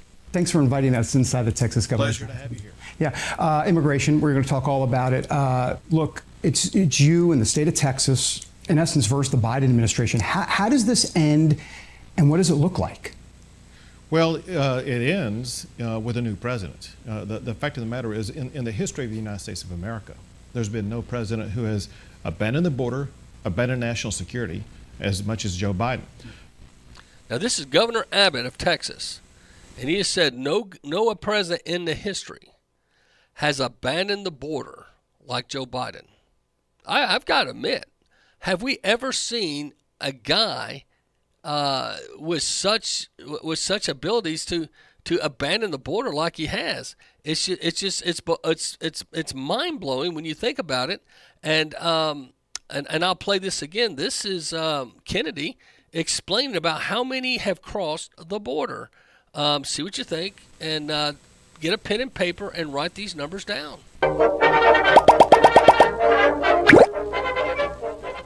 In total, Border Patrol has encountered illegal immigrants at the southern border more than 9 million times since President Biden took office. 9 million times. That's the encounters. That's not the ones we don't know about. These are 9 million encounters. That doesn't count the getaways. That's 4 Nebraskas. The state of Nebraska. He's allowed so many in, he could fill the state of Nebraska 4 times. I don't think that's what Cornhuskers had in mind. Marcus is a connoisseur. So as you look back at some of these numbers, anyway, I love Kennedy. He is hilarious. He brings the truth. And what he does also is he has this a way of just saying, hey, this is what's happening, whether you want to agree with it or not. He tells you the truth, and here he is again. See what you think.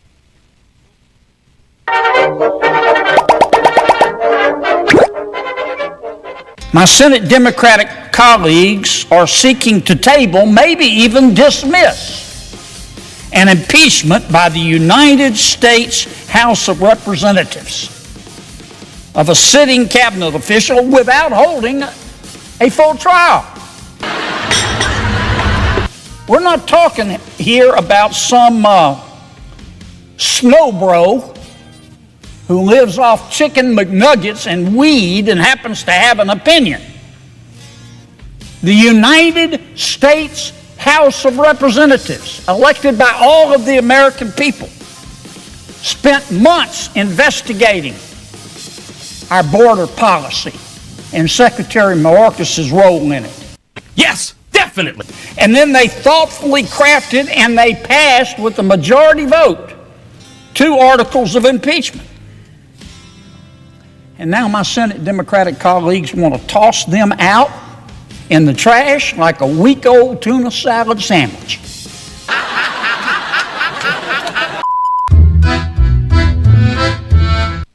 That's pretty much what they're doing.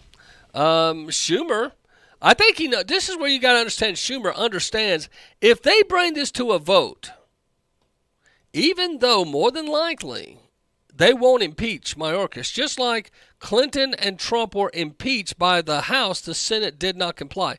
It takes both branches to actually oust you from office. But what will happen is right before 2024 election, the senators, and some of them are in very hostile situations for re-election, will go on the record as defending Mayorkas and the border, if you will, and that's the danger. That is the danger.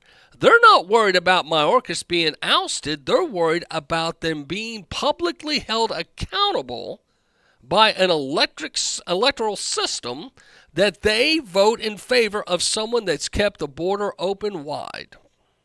Bottom line. Don't know if you agree with me, but that's the way it is. And I think that's something to keep in mind.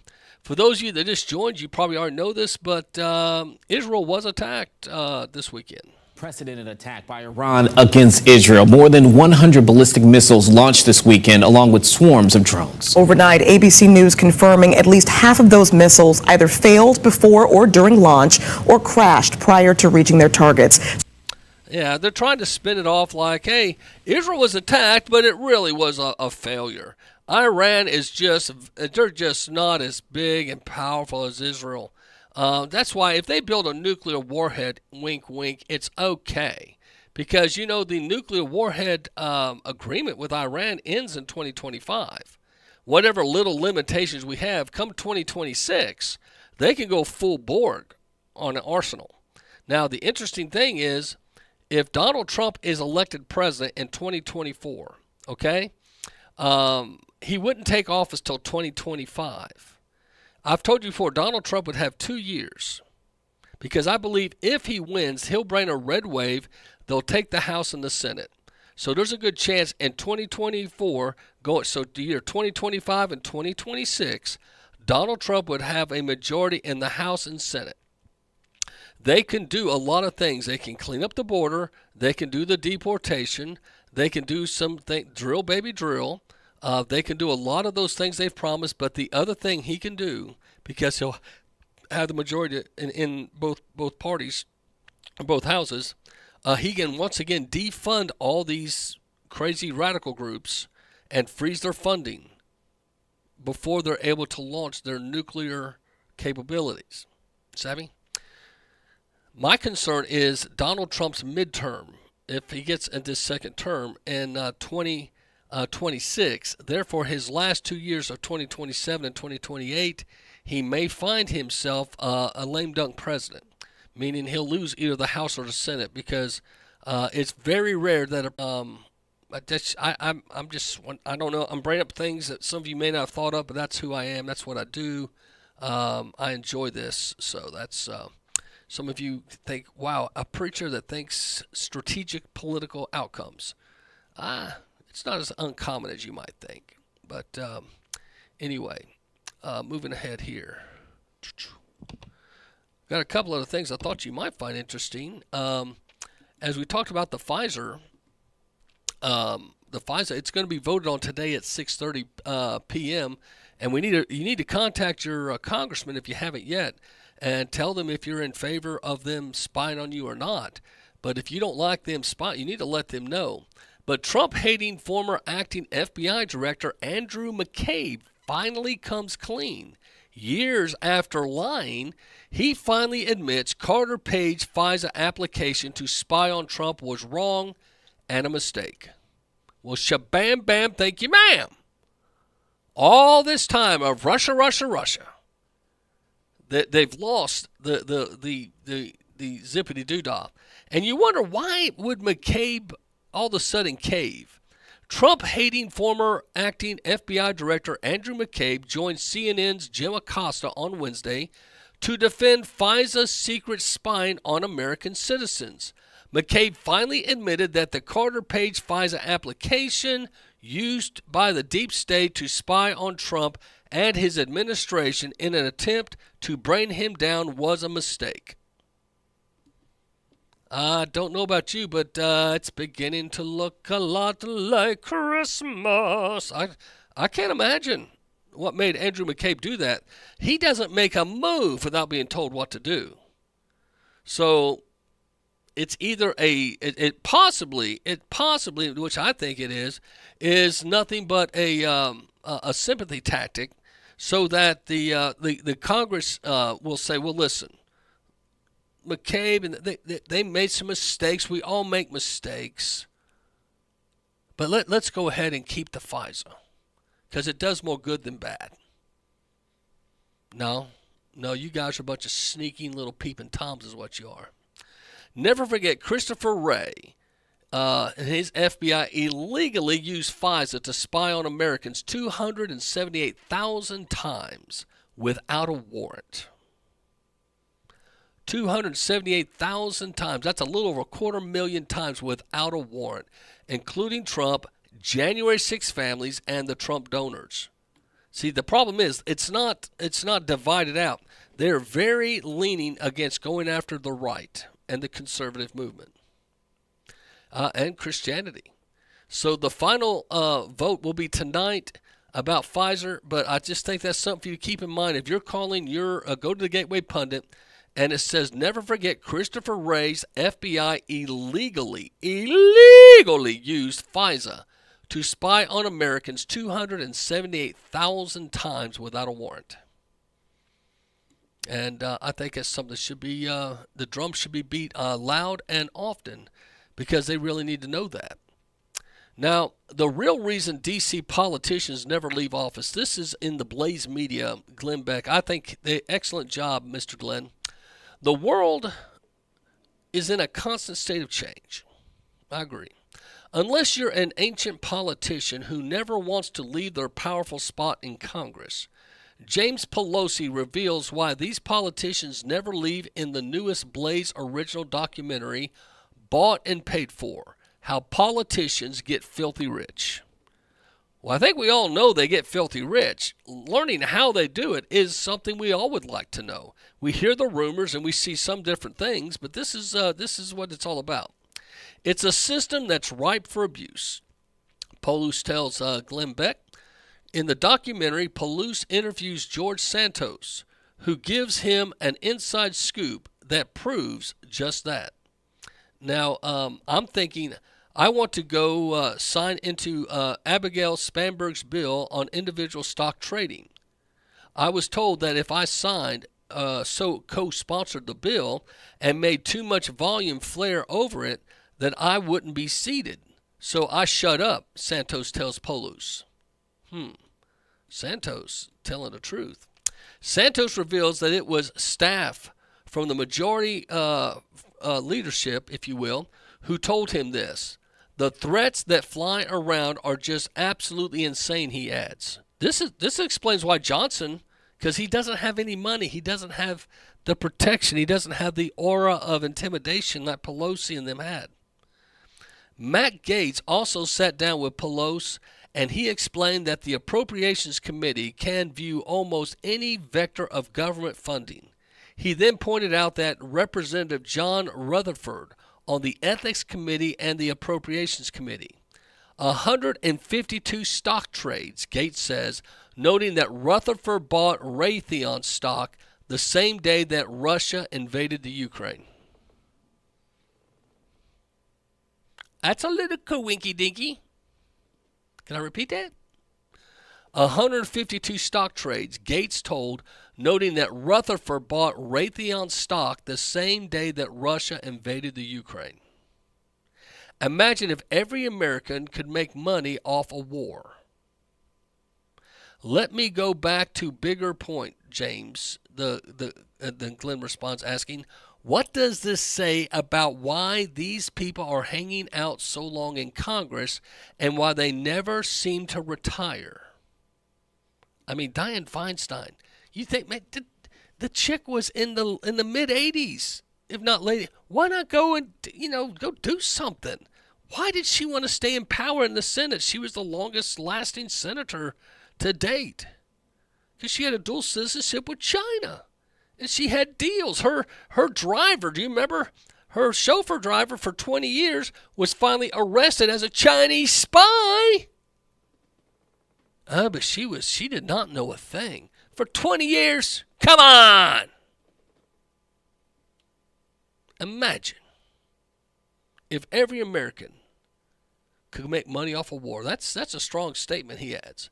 Let me go back to the bigger point, James. Glenn responds, asking, what does this say about why people are hanging out so long in Congress and why some of them never retire?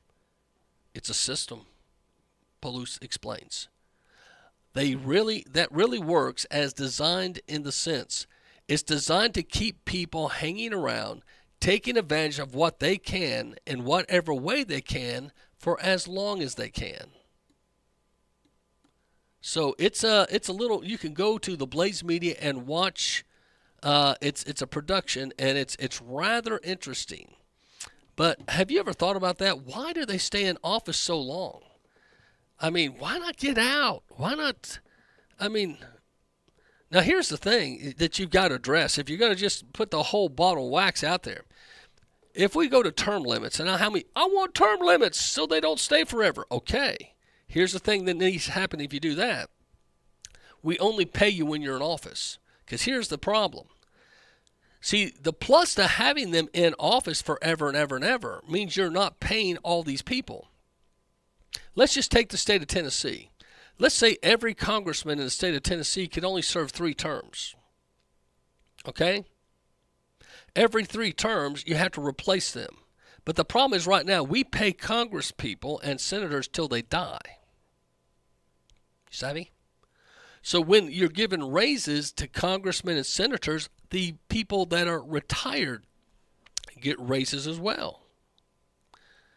So if you're going to have term limits, what you also need to say, because you're going to end up putting more people on the payroll, it's going to make the deficit out crazy outrageous.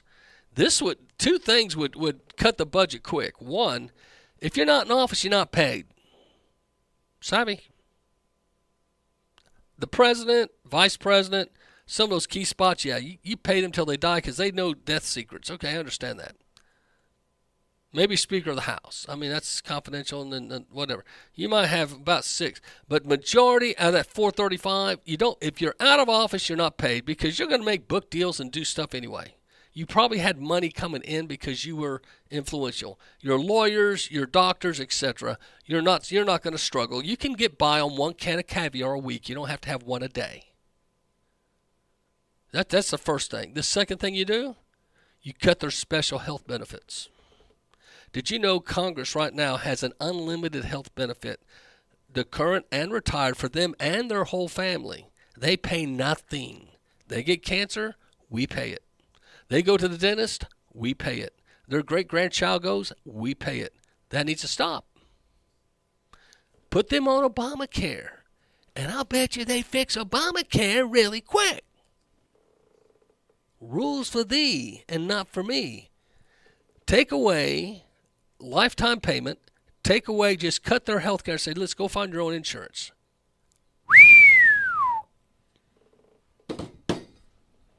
See, Big Pharma, to buy congressmen, they say, hey, I'll give you all the latest cancer treatments. You guys won't get cancer. Just vote for me. Vote my way for Big Pharma issues. See, that's a problem. We've lost integrity up there. They're paid for. Just the way it is. Let's go to another topic. This is interesting. I don't know if you knew this. Samsung overtakes Apple as the top pioneer maker as iPhone shipments decrease, ID says. How about that? Now, Apple, and iPhones I thought were going to be the juggernaut forever, but evidently not now. Samsung overtakes Apple to become the largest phone maker in the world. A very interesting development ahead of a massive year in geopolitics. So if you go check this out, it's in the One America News Network. You can go check out it. It shows you the stocks and the ups and downs. But Samsung is the new bully on the block. Way to go. Apple jumped Samsung last quarter, slipping 50.1 million iPhones in the first 3 months of 2024, which was 9.6% year over, blah, blah, blah. But it has now been surpassed again by Samsung. Samsung delivered 60.1 million smartphones in the first quarter, which was 0.7% less than a year ago. And Samsung now has the lead in the market, and looks like they're taking control and surpassing iPhones. So interesting article. You can go check it out on oneamericanews.com. But also on One America News, FBI opens criminal investigation into the Baltimore bridge collapse. This is interesting. Now, the FBI is not what it used to be. So when the FBI says they're coming to town, instead of saying, woohoo, justice, we're all saying, uh-oh, who are they going to pin it on? This could just be nothing but a distraction. We don't know, because the FBI, they're just, like I said, they don't have the people. We don't trust them like we did. And I hope they see it as rightfully so. You guys go knock down on doors like you know Roger Stone at 4 or 5 in the morning. The guy can't even run to his mailbox, and you kicked his door down like he was a drug and gun-toting thug. His lawyer said after that experience, he says, we would have surrendered to the local police or federal agency. All they had to do is contact his lawyer and say, listen, we've got a warrant for his arrest. We need him to surrender. I mean, look at the two different ways they handled Biden and Trump.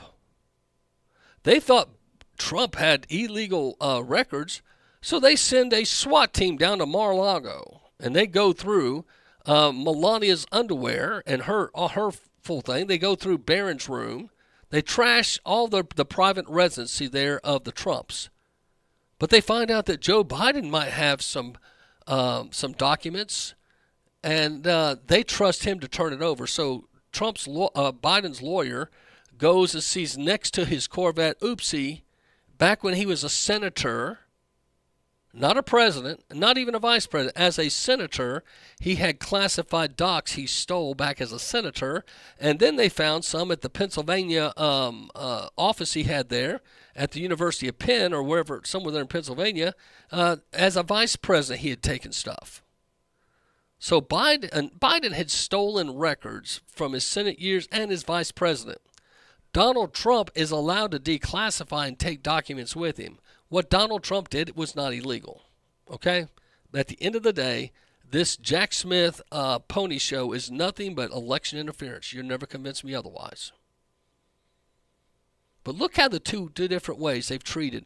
Conservatives, they send SWAT and the FBI in. So for the FBI to say they're going to investigate this Baltimore bridge, Baltimore, don't forget, was that's where Nancy Pelosi's dad was the mayor. Baltimore has got a history of lip-lock liberal. That's where the riots supposedly took place. But if you watch the interviews later, they bust in hundreds of riots. They weren't people of Baltimore burning down buildings. These were paid crisis actors. That's a fact. You remember that police car that was on fire and some guy got in and was driving around in circles? They found out that all those folks were bust in, and they were paid to start the trouble. And here's the kicker. You remember the district attorney? She ended up getting in trouble, and the mayor. They told the police to stand down. That's sad. But going back to the article, I keep getting away from the article. Check this out. The FBI has opened criminal investigations on the container ship that crashed into Baltimore's Francis Scott Key Bridge last month, as they are looking to determine if the ship's crew left the port knowing the ship was already not up to safety standards. According to the Associated Press, the investigation is focused on circumstances leading up to the bridge's collapse and whether all federal laws were followed. Now, the interesting thing about that bridge collapse, many, if you, like I have, you've watched the replay, the lights go out on the bridge. And as the lights go out on the bridge, on the boat, if you will, then it starts drifting towards the bridge. The word is that Laura Logan, who is a very strong investigative reporter, she's been on all the major news agencies. Laura Logan has reported that it was a cyber attack, that somehow they got into the control system and basically took over controls. They shut down the lights and they drove the ship into the bridge. Don't know. But I played for you, and I've not been able to re-find it. I'm sorry I lost it. But the actual, if you can find it, and it was on World News Network, it wasn't an American. They had the actual walkie-talkie, if you will, from the ship to the dock master, and explaining, hey, we're about to hit we can't control the steering. It's locked. We can't control, blah, blah, blah. Contact the bridge. And they says, anyone on the bridge? And they were shutting down the bridge in the panic that was on the airwaves. You wonder if the FBI will play that and bring that out. But there's definitely foul play. The 3 bridges that have gone down due to boating accidents, I think it's rather convenient for the moment. Especially, it's one thing it's done. It's hurting the petroleum, supposedly getting petroleum from key docks around the country. So therefore, they're jacking prices up. You may have noticed that. Biden, U.S. won't counter-strike against Iran. G7 meeting focused on diplomatic response. So you've got Biden, and I've mentioned this on the One American News. You can go check this article out. He's playing both sides. He's saying we will not help strike Iran, but we're going to help defend Israel. It's such a crazy statement. If you just go back and look at that, I don't know how you can't see it as that. It's just me. Maybe I'm an extreme nut job to some of you, but that's the way I see it. Okay, going back here to some more of our coverage here.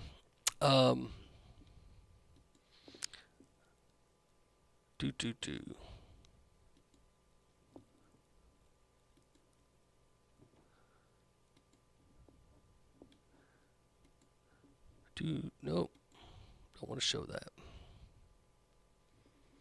Alrighty. Well, I've got this for you. I shared this. It's been a little over a year ago, but I thought I'd bring it back up. If you've not heard of a guy named Saul Alinsky, he wrote the book Rules for Radicals. He dedicated to the devil. He said Satan is the first successful leader that led 1/3 of the angels to leave heaven and to start, if you want to call it, the underworld.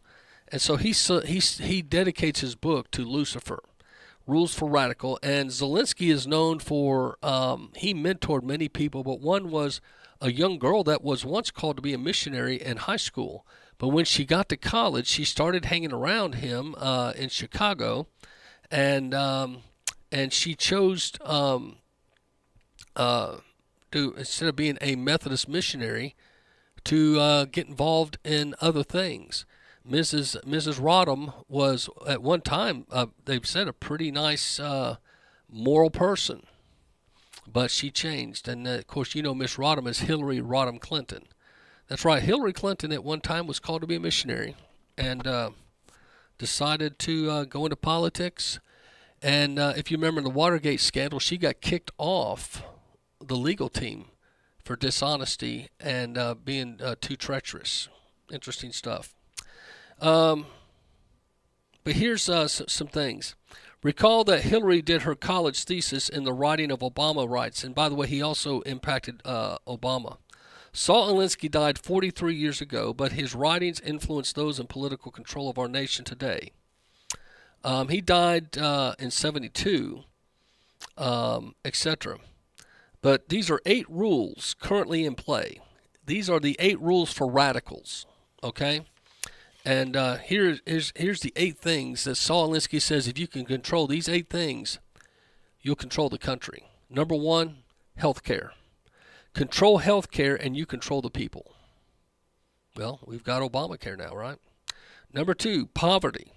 Increase the poverty level as high as possible. Poor people are easily to control and will not fight back if you are providing everything for them to live. Explain open borders. Explain sanctuary cities. Explains lip-lock liberal agenda. The more they get in, not only does get those folks used to living off the government has to raise taxes to where the average American citizen went from middle class to lower class. See, the thing is, they don't want they don't want upper class, middle class, lower class. They just want the elite and the servants. Got it? Debt. Increase the debt to an unsustainable level. That way you are able to increase taxes, and this will produce more poverty. This is Saul Alinsky here. Number 4, gun control. Remove the ability to defend themselves from the government. Take what you are able to and create a police state. Do you remember when the Clintons were in office the first 100 days?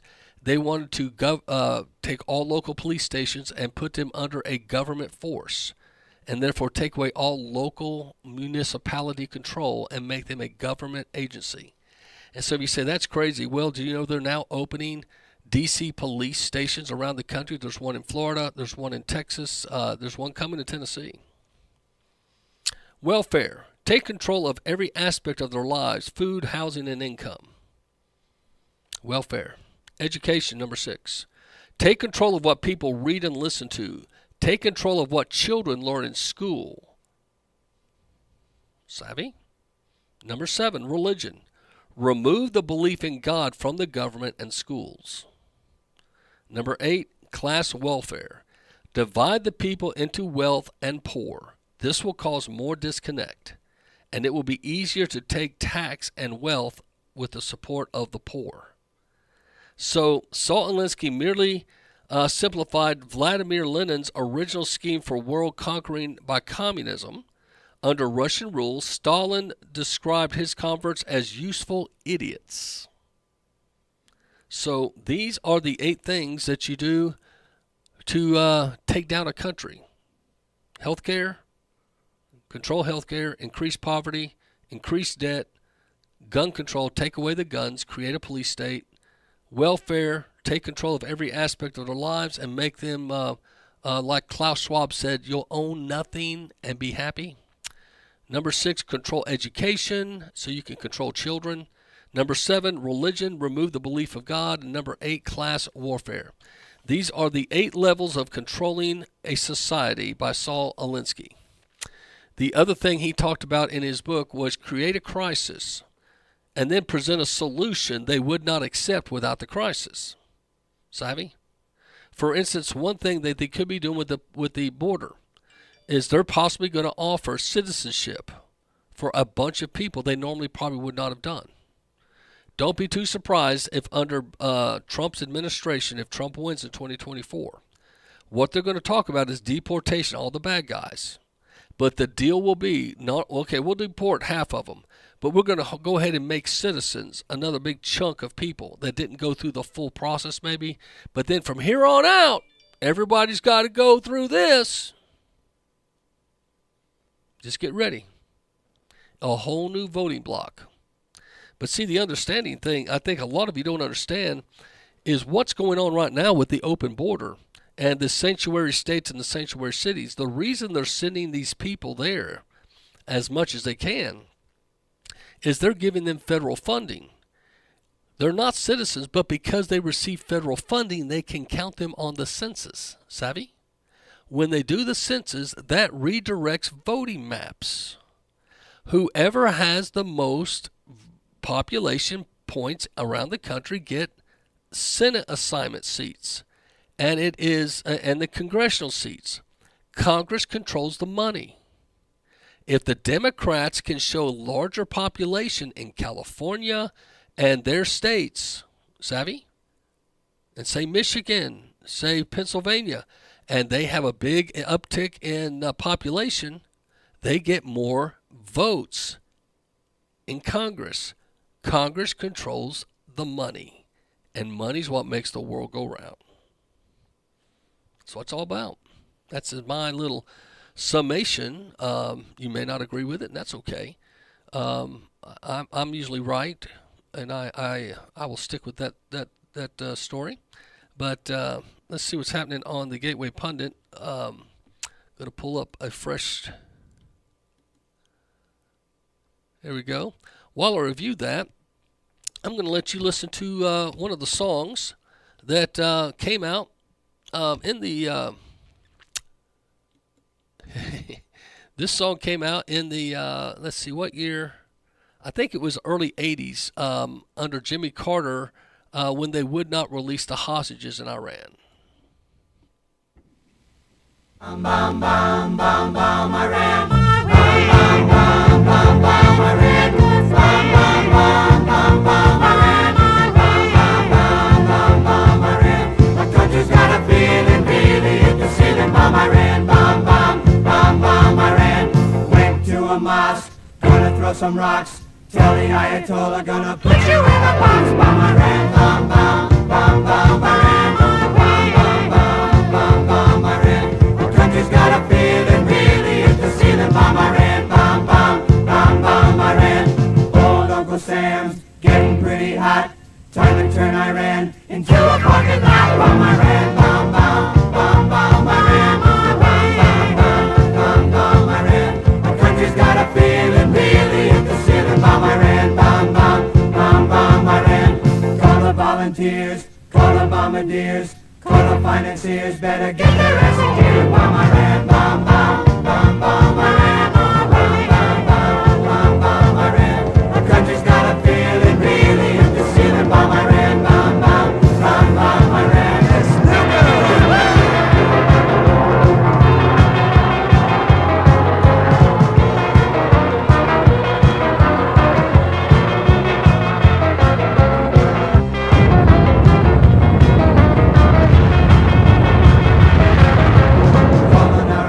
It's to cut off their supplies, get our hands untied, and bring them back alive. Bum, Iran, bum, bum, bum, bum, Iran. Bum, bum, bum, bum, bum, Iran. Our country's got a feeling, really hit the ceiling. Bum, Iran, bum, bum, bum, bum, Iran. Bum, bum, bum, bum, bum, Iran. Bum, bum, bum, bum, bum, Iran. Bum, bum, bum, bum, bum, Iran. Bum, bum, bum, bum, bum, Iran. Our people you've been stealing, now it's time for dealing. Bum, Iran, bum, bum, bum, bum, Iran.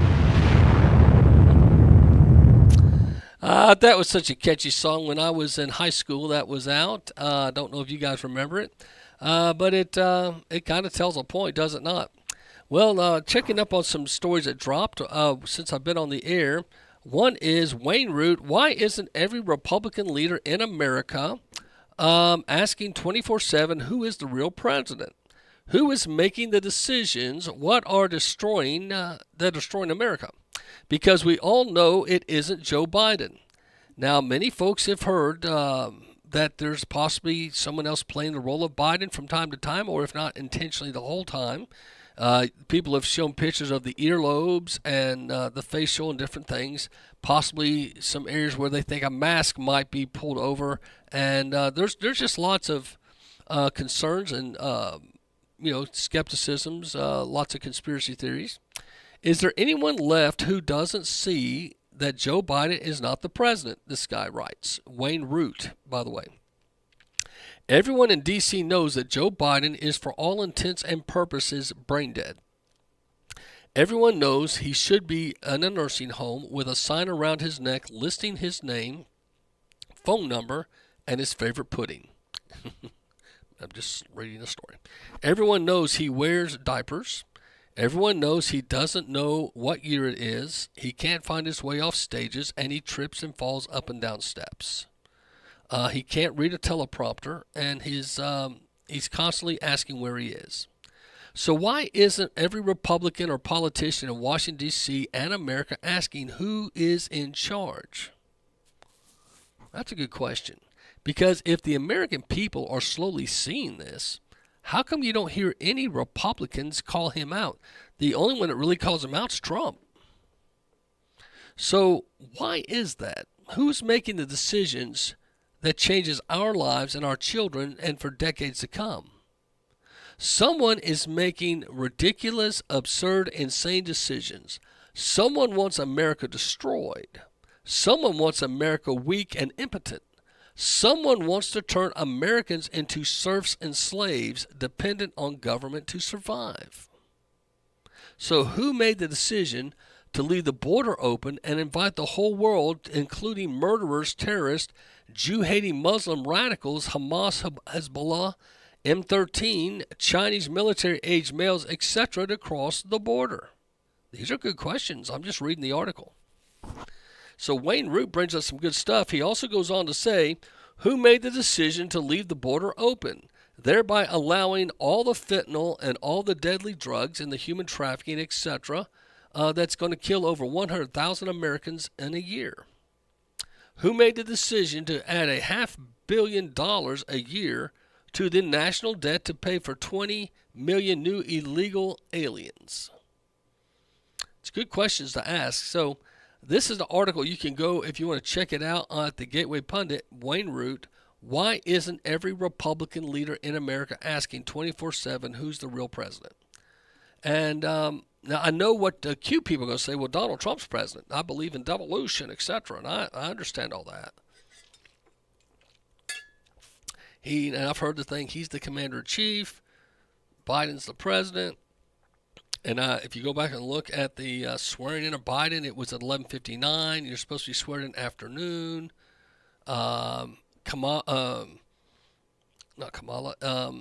Jill Biden's shoes didn't match at two different scenes. I've seen some of that stuff. I mean, but you know, the bottom line is somebody's up there running things. Whether you think it's Biden or you think it's Obama, whatever you think. But don't be too naive to think when Trump is in office that he's making all the decisions as well.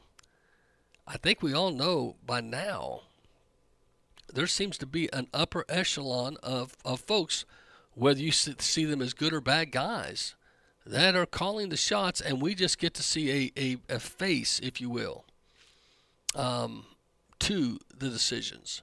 You got to wonder, if you're president, how many real decisions do you get to really make?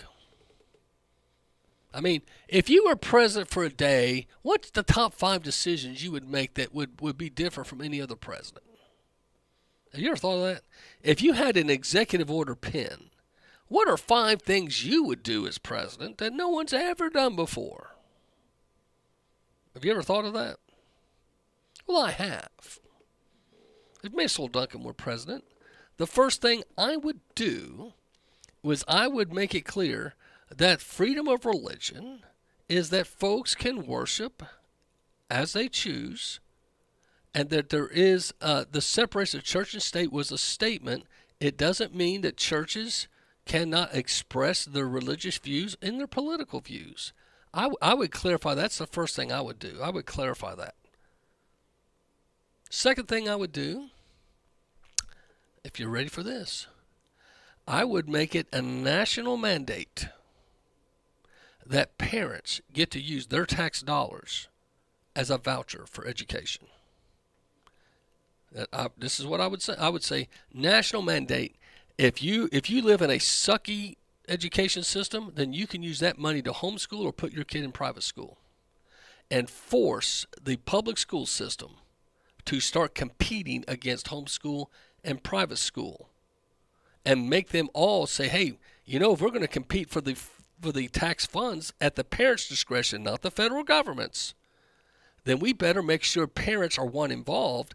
PTAs would rise back up, and it would force parents and teachers to once again communicate clearly. And I put a proviso in there that the teacher union is disbanded. What would I do for the third thing?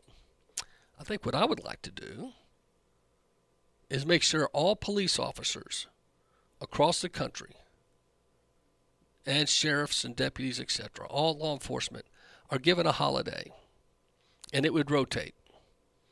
But just let them know that they're appreciated. But on the flip side of that, with that appreciation, bad cops would be exposed, and those that have horrific issues or have compromised, it would be an executive order to help edify the good cops and take care of the bad cops. Because I believe if law enforcement was ever put back in a equilibrium of balance, and encourage and enforce laws with the good guys, that's just my opinion. What would I do with the fourth one?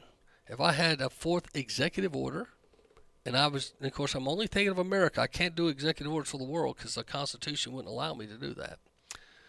The other thing I would like to do, I've got 2 or 3 in mind here, but I think the fourth thing I would like to do is make it illegal to only have 2 parties, mandate a third party. Because right now the 2-party system, they collaborate together. If you had a third party, there's something about 3. It makes you communicate better.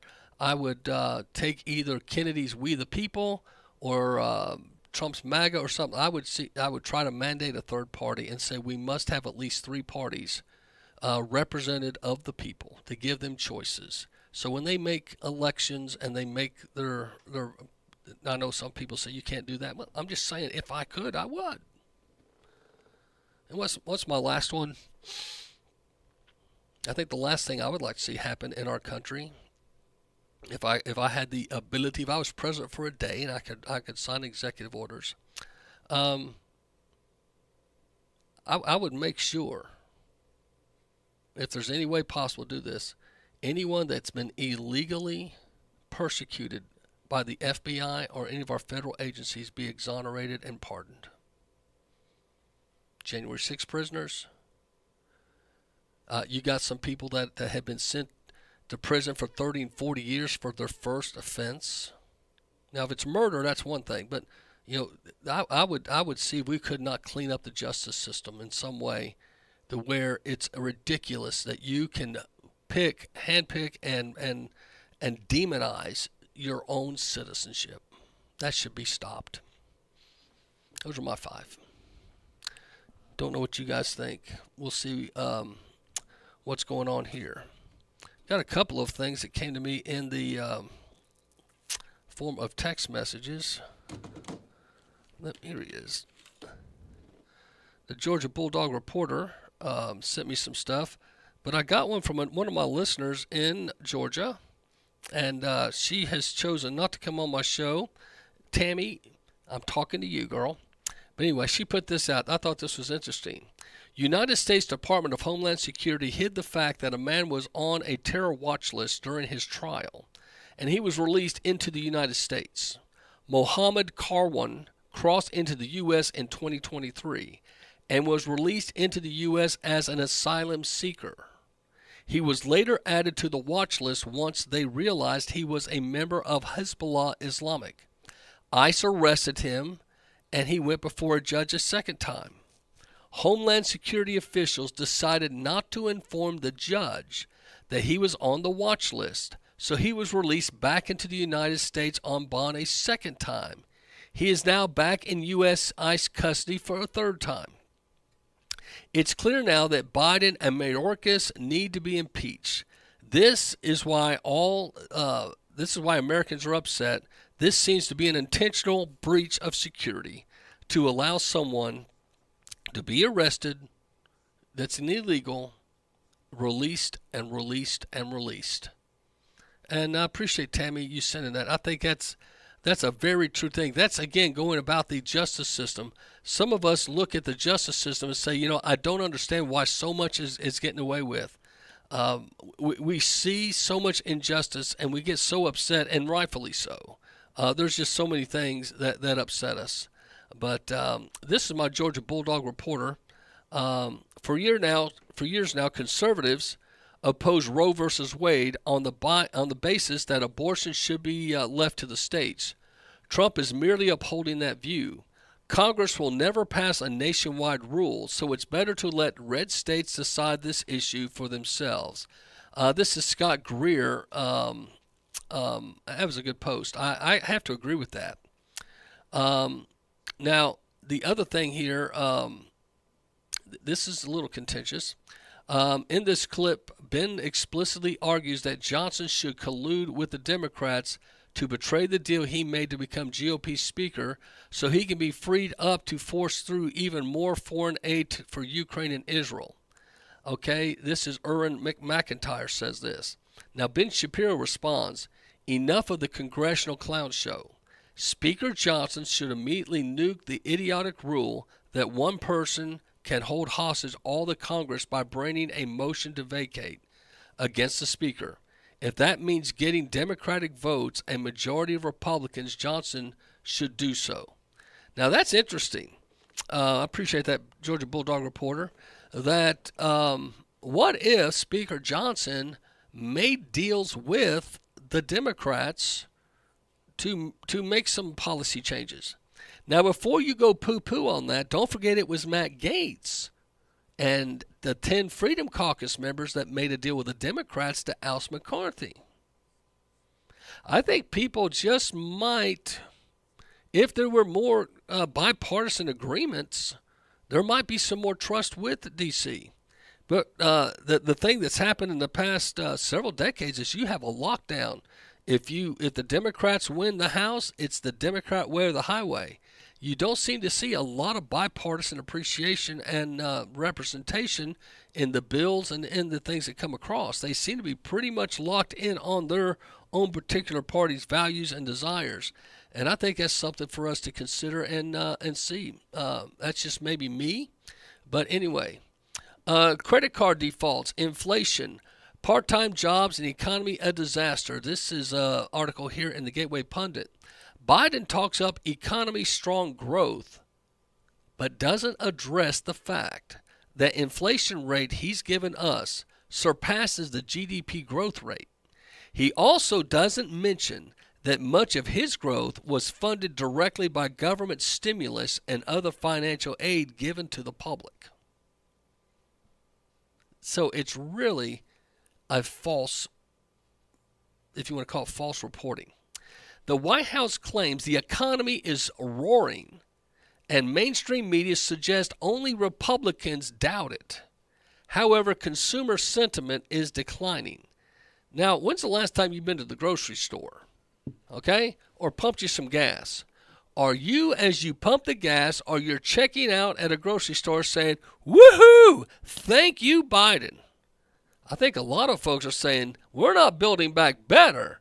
We're building back worse. I don't think folks are buying this. Now, the average gas price has increased up 7% this month alone, okay, compared to last month. However, it remains lower, some say, than certain parts of. Look to the future. Okay, whoever gave the dingbats that line, that was so stupid. I was laughing so hard, I almost fell off the couch. Speaking of laughing, Nikki Haley reveals her new job after dropping out of the 2024 presidential race. Are you ready for this, America? Nikki the Haley, who just was determined to be the next president of the United States, disgraced former 2024 GOP presidential candidate Nikki Haley, bow chicka bow bow with the security people and others when husbands are away on deployment, has landed a new job after dropping out of the 2024 presidential race in disgrace. Haley announced Monday on her X account that she has joined, are you ready, the Hudson Institute, a conservative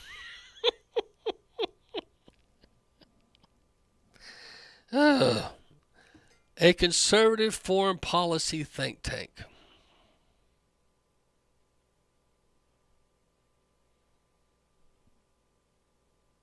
Pause. Puke in my mouth. Nikki Haley and conservative in a think tank. That is an oxymoron statement. So anyway, Mike Pence just got hired at a college because, you know, his career's over in politics. I don't think Mike Pence could be named ambassador to Zimbabwe Boogertown. He is gone. All right. Florida Surgeon General Dr. Lepeto on Fauci. This is what he said. Dishonest, self-serving political animal who happens to have scientific training. The Surgeon General for Florida, you got to love him. Now, the Florida Surgeon General, Dr. Joseph Lepeto, has been vocal about his concerns with the COVID-19 vaccines.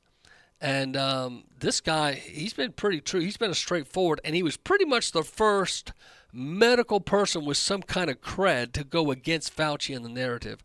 And when he did, the avalanche came behind him, pretty much criticizing. Everyone knew this thing was, in a big way, a sham and a plandemic, P-L-A-N, plandemic, not a pandemic. But he joined Russell Brand's podcast and had a lot to say, and I thought we might see if we can catch some of it. But Russell Brand is been attacked for being a conservative, former Hollywood superstar. And so we'll see. I'm going to see if I can play just a tad bit of this and see if any of it is something that you just might find interesting. We'll see.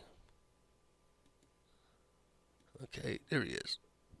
15 years ago or so, you had this movement in the United States, this Occupy Wall Street movement. And at that time, and actually for many years before that, you had people who were more liberal, who just naturally were less trustful of government, less trustful of companies, less trustful of corporations, and with very good reason, you know. And over time, these same people in that camp, they've completely flipped. Now they are, listen to the authorities, listen to the health officials. Facebook and these corporations are on our side, and they should be having more power to restrict speech and things like that. And and now you've got really people who are now considered conservative. They're the people who are less trustful of government. They're the people who are less trustful of corporations, and they're the people who want more speech. So you're absolutely right. Something has happened. It's almost like a hypnotic effect, something like a trance almost, in terms of moving people to one side and then moving those same people to the other side. And it's not pretty to watch, because it leads to very bad outcomes, as we saw during the pandemic and in many other ways.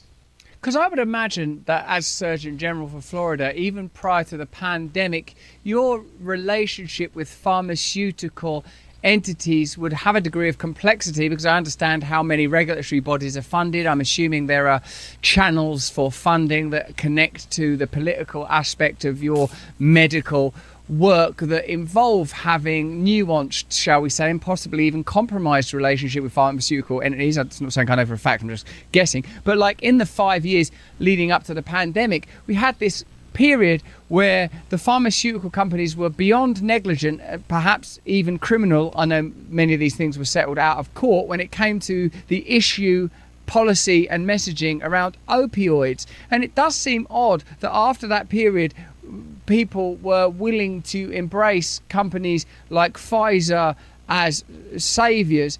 And now, as you said just then, Doctor, to look at Facebook and their parent company Meta as like friendly entities seems surprising to me. It's just recently that Meta, without any fanfare at all, changed their settings so that what was deemed to be political content could be monitored, controlled, censored is another word for what it seems they're facilitating without anyone knowing it. Political speech is being censored, and it doesn't, as is always the case, fully define what political speech is. It includes those social and cultural issues, and there's no question that the pandemic became a social and cultural and indeed political phenomena rather than a broadly medical. And I think we all would have to agree with Russell Brand there that there seems to have been this attempt by the Biden administration, or even before that, excuse me, that was when Trump was in office, the World Health Organization, the World Economic Forum, the UN. You started seeing all this. Well, check out what happened here in Blaze Media reports. Rand Paul, the senator, he is a true blue doctor in real life, and Rand Paul claims 15 U.S. agencies knew about Wuhan's development of the COVID-19 and did nothing. Okay? He said they knew about it and did nothing. Apparently, Senator Rand Paul from Kentucky did a little digging into COVID-19 pandemic, and he found what was the 15 U.S. agencies who knew full well about the Wuhan lab was trying to create a virus, and it was going to be a mutant of COVID-19. Now, you can go online and look at the patent. COVID-19 was created in a lab, and it has a patent. See, you can't have a patent unless it's created in a lab. It wasn't some bat and a monkey or a fly or a gorilla. This thing was a plandemic, okay? And they did nothing, report Pat Gray. If that's true, and certainly it is, somebody heads needs to roll. Somebody needs to go to prison over this. He tells Jeffrey, adding that somebody is Anthony Fauci. How many millions of people died because nobody said anything? Nobody did anything about it, Pat asked. Of course, the left is trying to blame those Republican or those deaths on Donald Trump because he didn't act supposedly the way they wanted him to, and yet these people did nothing even though they knew about it, the virus development, and the whole thing the whole time. These officials, according to Rand Paul, knew that the Chinese lab was proposing to create COVID-19-like virus, and not one of them revealed the scheme to the public.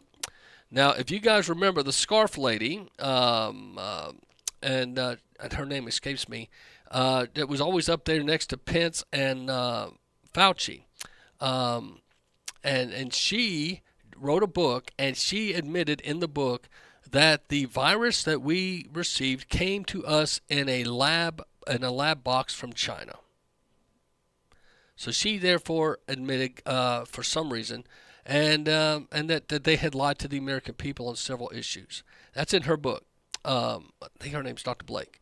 So as you go and check that out, here's something to think about in the future. With all that said and all the concerns from the past, and I appreciate Russell Brand bringing that out with the Florida Surgeon General. The bird flu, Dr. Peter McCullough warns a perfect storm is brewing. Now, this is the Gateway Pundit. You can go read. After warning us for months that 2024 could see another deadly pandemic, the medical establishment and government health organizations are surrounding the alarm bell on bird flu. Not only are they drawing comparisons to COVID-19, they are in fact claiming that the bird flu has potential to be 100 times more deadly than COVID-19.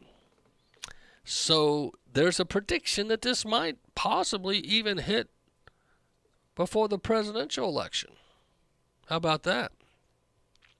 Fear-mongering food supply threat, virus with a deadly past, etc., etc. Is this the perfect storm that's brewing? Dr. Peter McCullough is weighing in. Bill Gates and his World Economic Forum believe we should reduce our reliance on animal food products as part of their global views.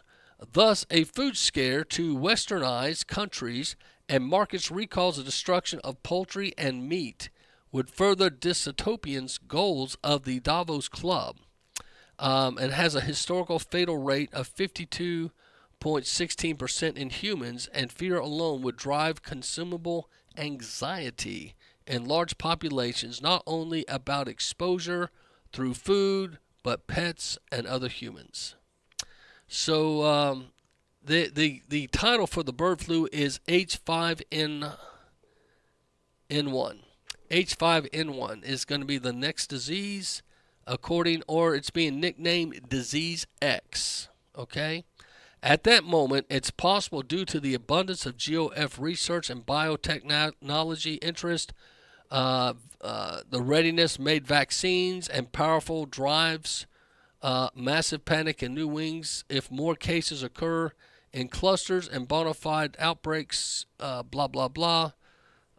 They're saying we could have also an avian influenza pandemic here at the end of 2024.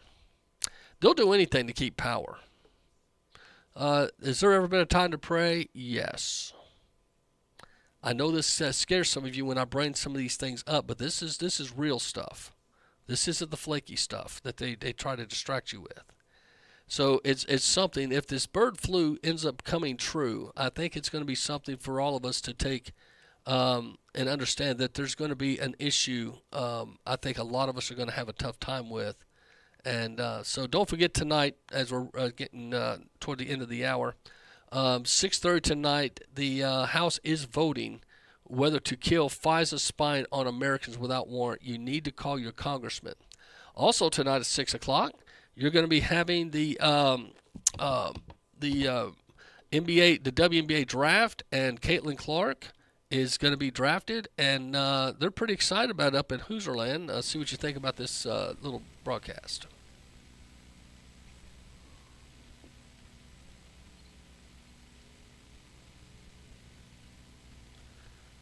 Well, I guess we lost it.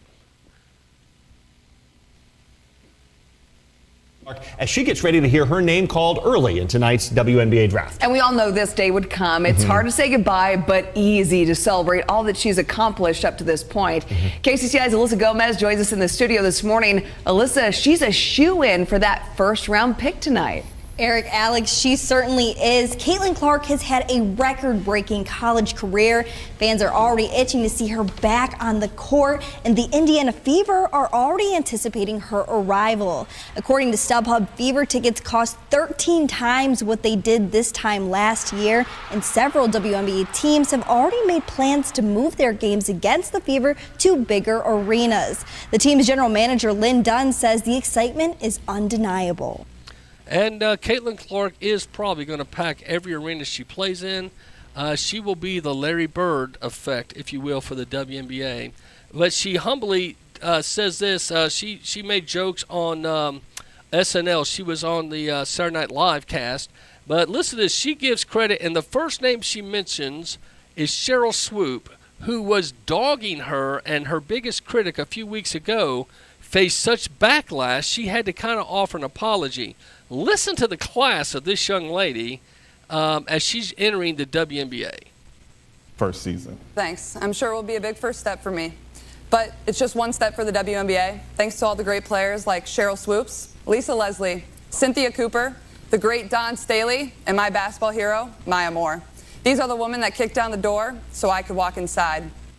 Now, the only one she left off there is Candace Parks from Tennessee. Anyway. Way to go, Caitlin. I hope and pray you do well.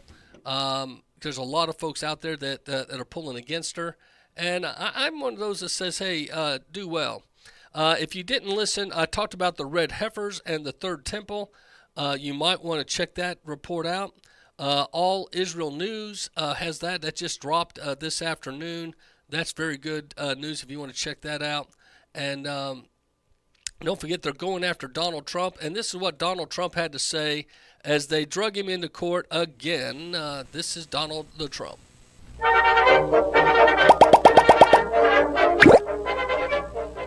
This is an assault on America. Nothing like this has ever happened before. There's never been anything like it. Every legal scholar said this case is nonsense. It should never have been brought. It doesn't deserve anything like this. You're right. There is no case, and they've said it. People that don't necessarily follow or like Donald Trump said this is an outrage that this case was brought. This is political persecution. This is a persecution like never before. Nobody's ever seen anything like it. And again, it's a case that should have never been brought. And I think everyone agrees. It's hard for anyone to sit there and say, wow, because the statute of limitations have expired. Alvin Bragg, when he first went in office, said, I'm not going to touch this. This is an unwinnable case. The district, there's different districts that said they're not going after it. And two federal prosecutors looked at it and said, no, it's not worth going after. Alvin Bragg, though, many feel because Lolita James got so much polling favorability among liberals when she said she's going after Trump no matter what, he decided, well, if I want to have a political future in New York, I better get on the Trump train of trash, and which he has. And I think everyone's going to be looking in the future and saying, you know, Bud, you are an ambulance chaser type lawyer, and we don't need you in our country right now. And that's just me. But that's what we'll see what happens in the near future. Wrapping up the day. This is Senator Kennedy, again, giving us a report, and see what you think. I love Kennedy. He kind of tells it like it is.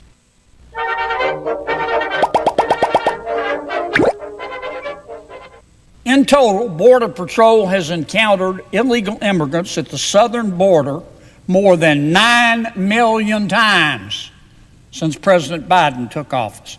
That's 4 Nebraskas. What?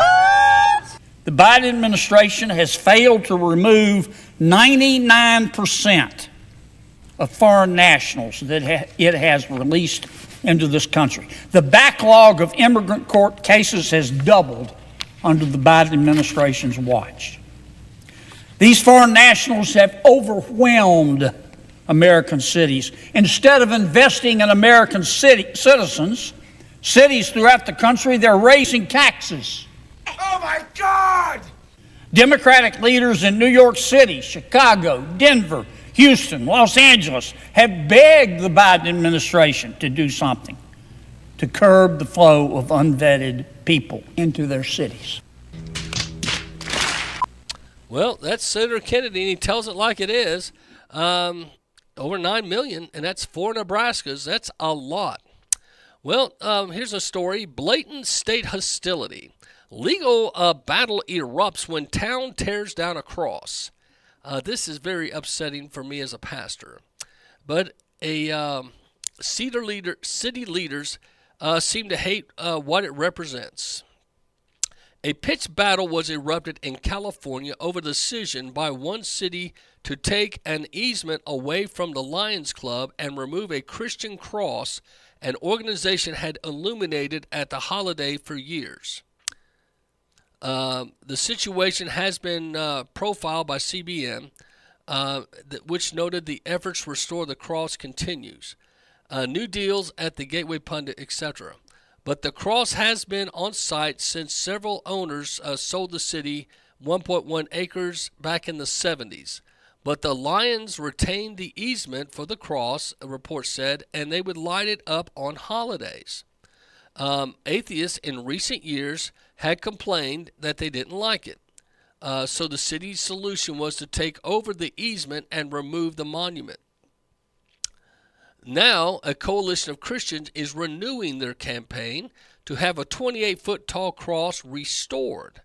The metal and plexiglass structure had been illuminated on a hill overlooking Albany Hill for decades, CBN said. It was the East Bay atheists who began insisting in 2015 that the cross on private easement be torn down. Okay, they claimed it showed a preference for one religion and offended them. The city's mayor at the time of 2017 soon joined the campaign. Peggy McQuaid, in office, said the city did not support the continued presence of the cross. In 2018, a judge claimed the cross on a private easement violated the Establishment Clause of the Constitution, which forbids setting up state religion. The city could have sold the plot of the ground that was covered by the easement, but instead opted to pursue the destruction of the cross. The Lions Club now has sued to regain its easement and the cross, the report said. The complaint notes that the court refused to acknowledge the club had property right to display the cross. So the First Amendment of the Constitution protects individuals and private entities from such blatant state hostility. This is unreal. But this is what lip-lock liberals do, and atheism. You need to know that they send plants to cities. When I was in Elizabethton, Tennessee, as I was finishing up college, I was about to head to seminary at Mid-America Baptist Theological, where I got my master's degree. But as we were there was a plant family that came in and complained about the invocation. They had prayer at the football game. And one family complained, called the ACLU. You know, you've heard of the ACLU. It stands for All Criminals Love Us. That's right, All Criminals Love Us, ACLU. So all those criminals got together and came to town for one family that moved in and had not been established residents for even 8 months. Their child went to a football game, was offended. They bring in the lawsuit. They get all the churches and Christians all got lathered up, and all the Christians backed down because of the ACLU. That family, after 8 months, moved and they were never seen again.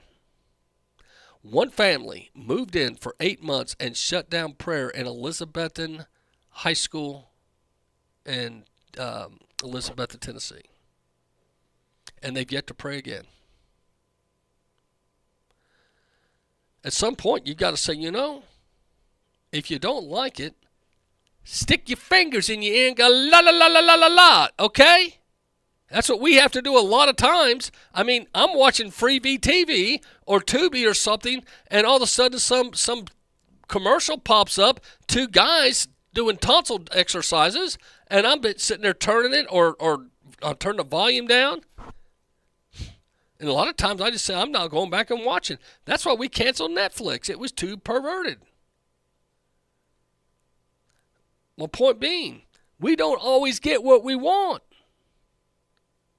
Okay? But to allow a family to move in, create, and call the ACLU, the Southern Poverty Law Center has become just as obtuse as the ACLU. They're like kissing cousins, if you will. And speaking of such an action, I brought this to y'all's attention Thursday. Seattle dance team told to remove their American flag shirts or leave because some competitors felt triggered and unsafe. Again, just don't look at it. But the Borderline Dance Team, a regional women's country line dance team, was invited to the Emerald City Hoedown in Seattle. Now, that'll tell you something. I know there's some good people in Seattle, but anything up there near in the Oregon area, it's got the lip-lock liberal touch. But anyway, they go up to Seattle thinking they're going to make a difference, and they got the patriotic outfits on. Well, they were supposed to perform at the Rain Dance Association. Rain County Dance Association described itself as creating a friendly environment for LGBTQ people and friends to meet and dance in a Pacific Northwest. Now, I don't know if this dance team knew that going in, but the point is the LGBTQ community there in Rain Dance, Oregon, finds the American flag offensive, evidently. Isn't that amazing? Shocker. We support the country western dance community by providing opportunities to dance, learn, and perform. We cater to the LGBTQ community of Seattle and Greater Puget Sound, and blah, blah, blah, blah. However, the Borderline Dance Team's American flag-themed shirts resulted in them being effectively kicked out of the event because some of the attendees felt, I quote, triggered and unsafe. These are young kids wearing American flags, or kind of patriotic shirts. You're feeling unsafe by a couple of kids that dance. You are a Fruit Loop. That's crazy. Crazy, crazy. But that's what our world is right now. Anti-Trump groups are quietly planning for a deep fake election crisis. This is according to Blaze Media. Do you trust that if a crisis does develop, the people behind the deepfake dilemma won't use it as an opportunity to benefit Joe Biden? Dozens of prominent U.S. and state government officials, advocacy groups, and executives from big rich companies gathered in New York last month to participate on an important simulated election exercise. A war game, if you will, exercise imagined a fictional crisis in which an AI-generated photos and videos are released on social media immediately before the 2024 election. The images appear to show election officials in Florida dumping ballots in an apparent attempt to manipulate the election outcome. The simulation also included phone calls to elderly voters in Arizona that featured AI-generated voices. The calls asked elderly voters to stay away from polling centers due to threats from radical militia groups, basically silencing their vote. Participants role-play how the Biden administration should respond to the simulated deepfake events. They gathered in a mock White House Situation Room, which each player taking on the role of the prominent figure in government, civil society, or corporate America, including the Department of Homeland Security, FBI, big tech companies, and even the CIA. Participants engaged in lengthy debates about how government should address the problem, including whether Joe Biden should personally get involved on a big debate, one of the big debates in the room. Blah, blah, blah. So anyway, there's evidently a mock what-if situation going on. And you can go to Blaze Media and read. It's called "The Anti-Trump Groups Are Quietly Planning for Deepfake Election Crisis." And it could be interesting. With artificial intelligence on the rise like it is and the dominance it's already creating, I mean, several times my smartphones have said, would you like AI to become to dictate your text message where you do voice commands and it would spell it out for you? And I always say no. You know, I know some of you just jump at every chance to get faster and faster. I don't want to lose my ability to type and spell, okay? Just like if you're not careful and you don't do your own additions, you won't be able. You can't remember how to do your adds and subtractions. They're developing us into a stupid society. I mean, it's just crazy to me. Anyway. The UK reports children are failed by gender clinics and lack of research and evidence for transgender medical intervention. I shared this with you last Thursday, but I thought I'd bring it up again. This is a true story. Pediatrician and consultant Hilary Gass conducted a comprehensive and lengthy review of international research into gender medicine for children and the NHS England. She concludes that a lack of research and evidence for transgender medical intervention, such as puberty blockers and body-altering surgeries, is failing children. I repeat, she has found in her research the evidence on transgender medical interventions, such as puberty blockers and body-altering surgeries, is failing children. The pillars of gender medicine are built on shaky foundations, Dr. Cassis said, and evidence was found to be severely lacking in the impacts of puberty blockers and hormone treatments on children. Dr. Cass further stated that healthcare for children, questioning their gender needs to be improved across the board. There is manipulation in the process to where children are being talked into procedures and medicines they're not aware of the after effects. In a piece of medical journal, Dr. Cass stated that while medicine is usually based on pillars of integrating the best available research, evidence with clinical expertise and patient values and preferences, she found that in gender medicine, those pillars are built on shaky foundations. She basically is finding that a lot of kids are talked into these procedures based on radical influencers among the children ranks. And that's sad. Kids should feel safe in school, not manipulated. That's just me. Well, we're getting ready to tap out of here.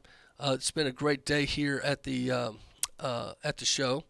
This is the Macil Duncan radio show, and don't forget my book, Move Your Mountains, is available. Learn the journey of faith that can overcome.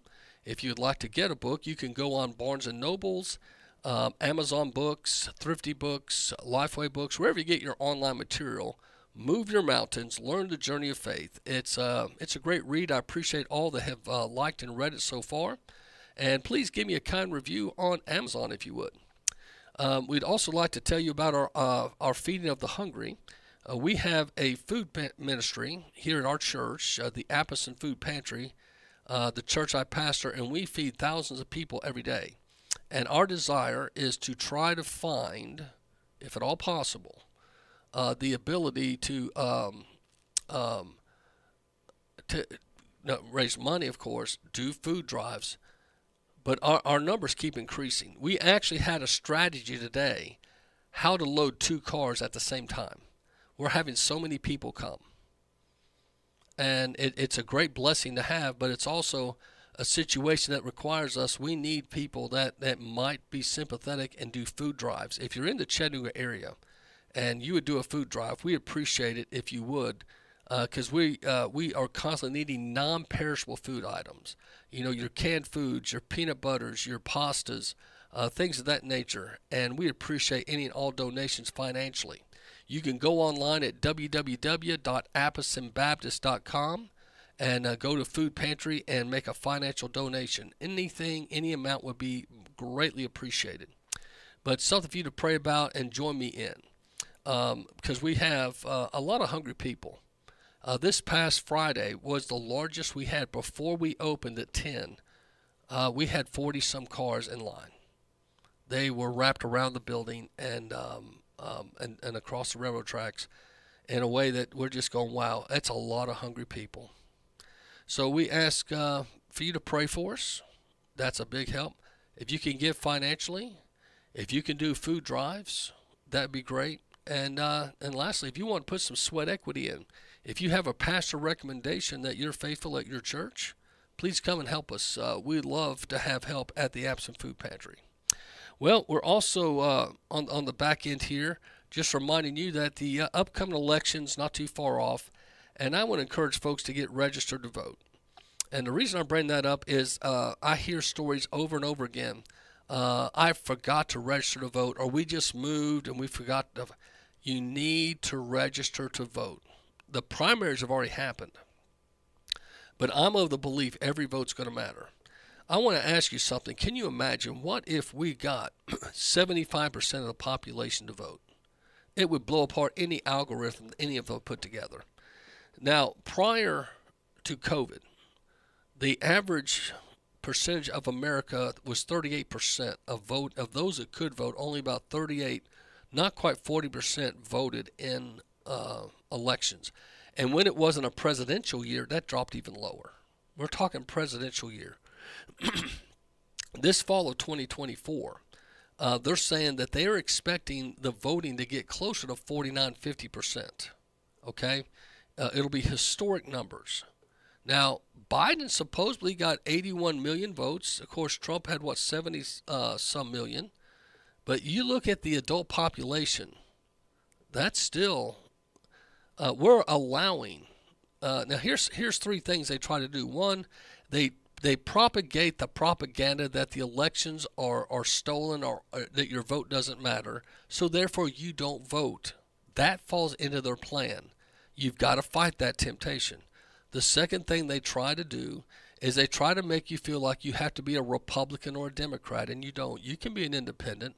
If you don't like either party, it's okay to be an independent. And then the third thing is they try to make you feel like that if you're going to vote, you better vote, just strictly party. Vote all Democrat or all Republican. You don't have to do that. Educate yourself. Every district, every region's probably going to have some uniqueness on the ballot. You're going to have sometimes judges that they're not affiliated with a party. Research those judges. Find out. Look if you can find Christian voting guides in your area. Okay? But think about that and be careful that you vote, because if you don't vote, you're allowing other people, that the propagators that like to steal elections, that have these preconceived ideas. See, Donald Trump broke the anomalies. If you remember, the night of the election, he made 4 campaign stops. He worked his tail off till the end because he wanted to get the vote out, and he did. They said Donald Trump brought in about 8 to 12% of folks that had never voted before. Did you know that in 2016? That was huge. That was a demographic they didn't plan on. You've heard the guy Jason Whitlock, the famous, he's a man of color, sports analyst. He used to be at ESPN. They fired him for being too conservative. He now works for the Blaze and does their news, their sports news. He said he's never voted in his life, but he's voting. There's a lot of folks that said, hey, I'm voting for the first time. We need that. Encourage folks to vote. Don't be a Debbie Downer and always talk bad about the election. My vote doesn't count, blah, blah, blah. You're playing into their narrative, and that's what they want. They want you to not only not vote, but be a Debbie Downer and tell others not to vote. Change that. Humor me. Go vote. If everyone votes, I don't care if you vote liberal, Democrat, I don't care if you vote Scooby-Doo party, just vote.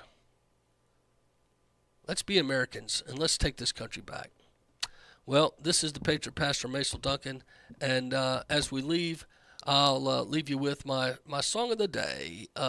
It's about Iran, and I'll see you tomorrow, my friends. Have a good one.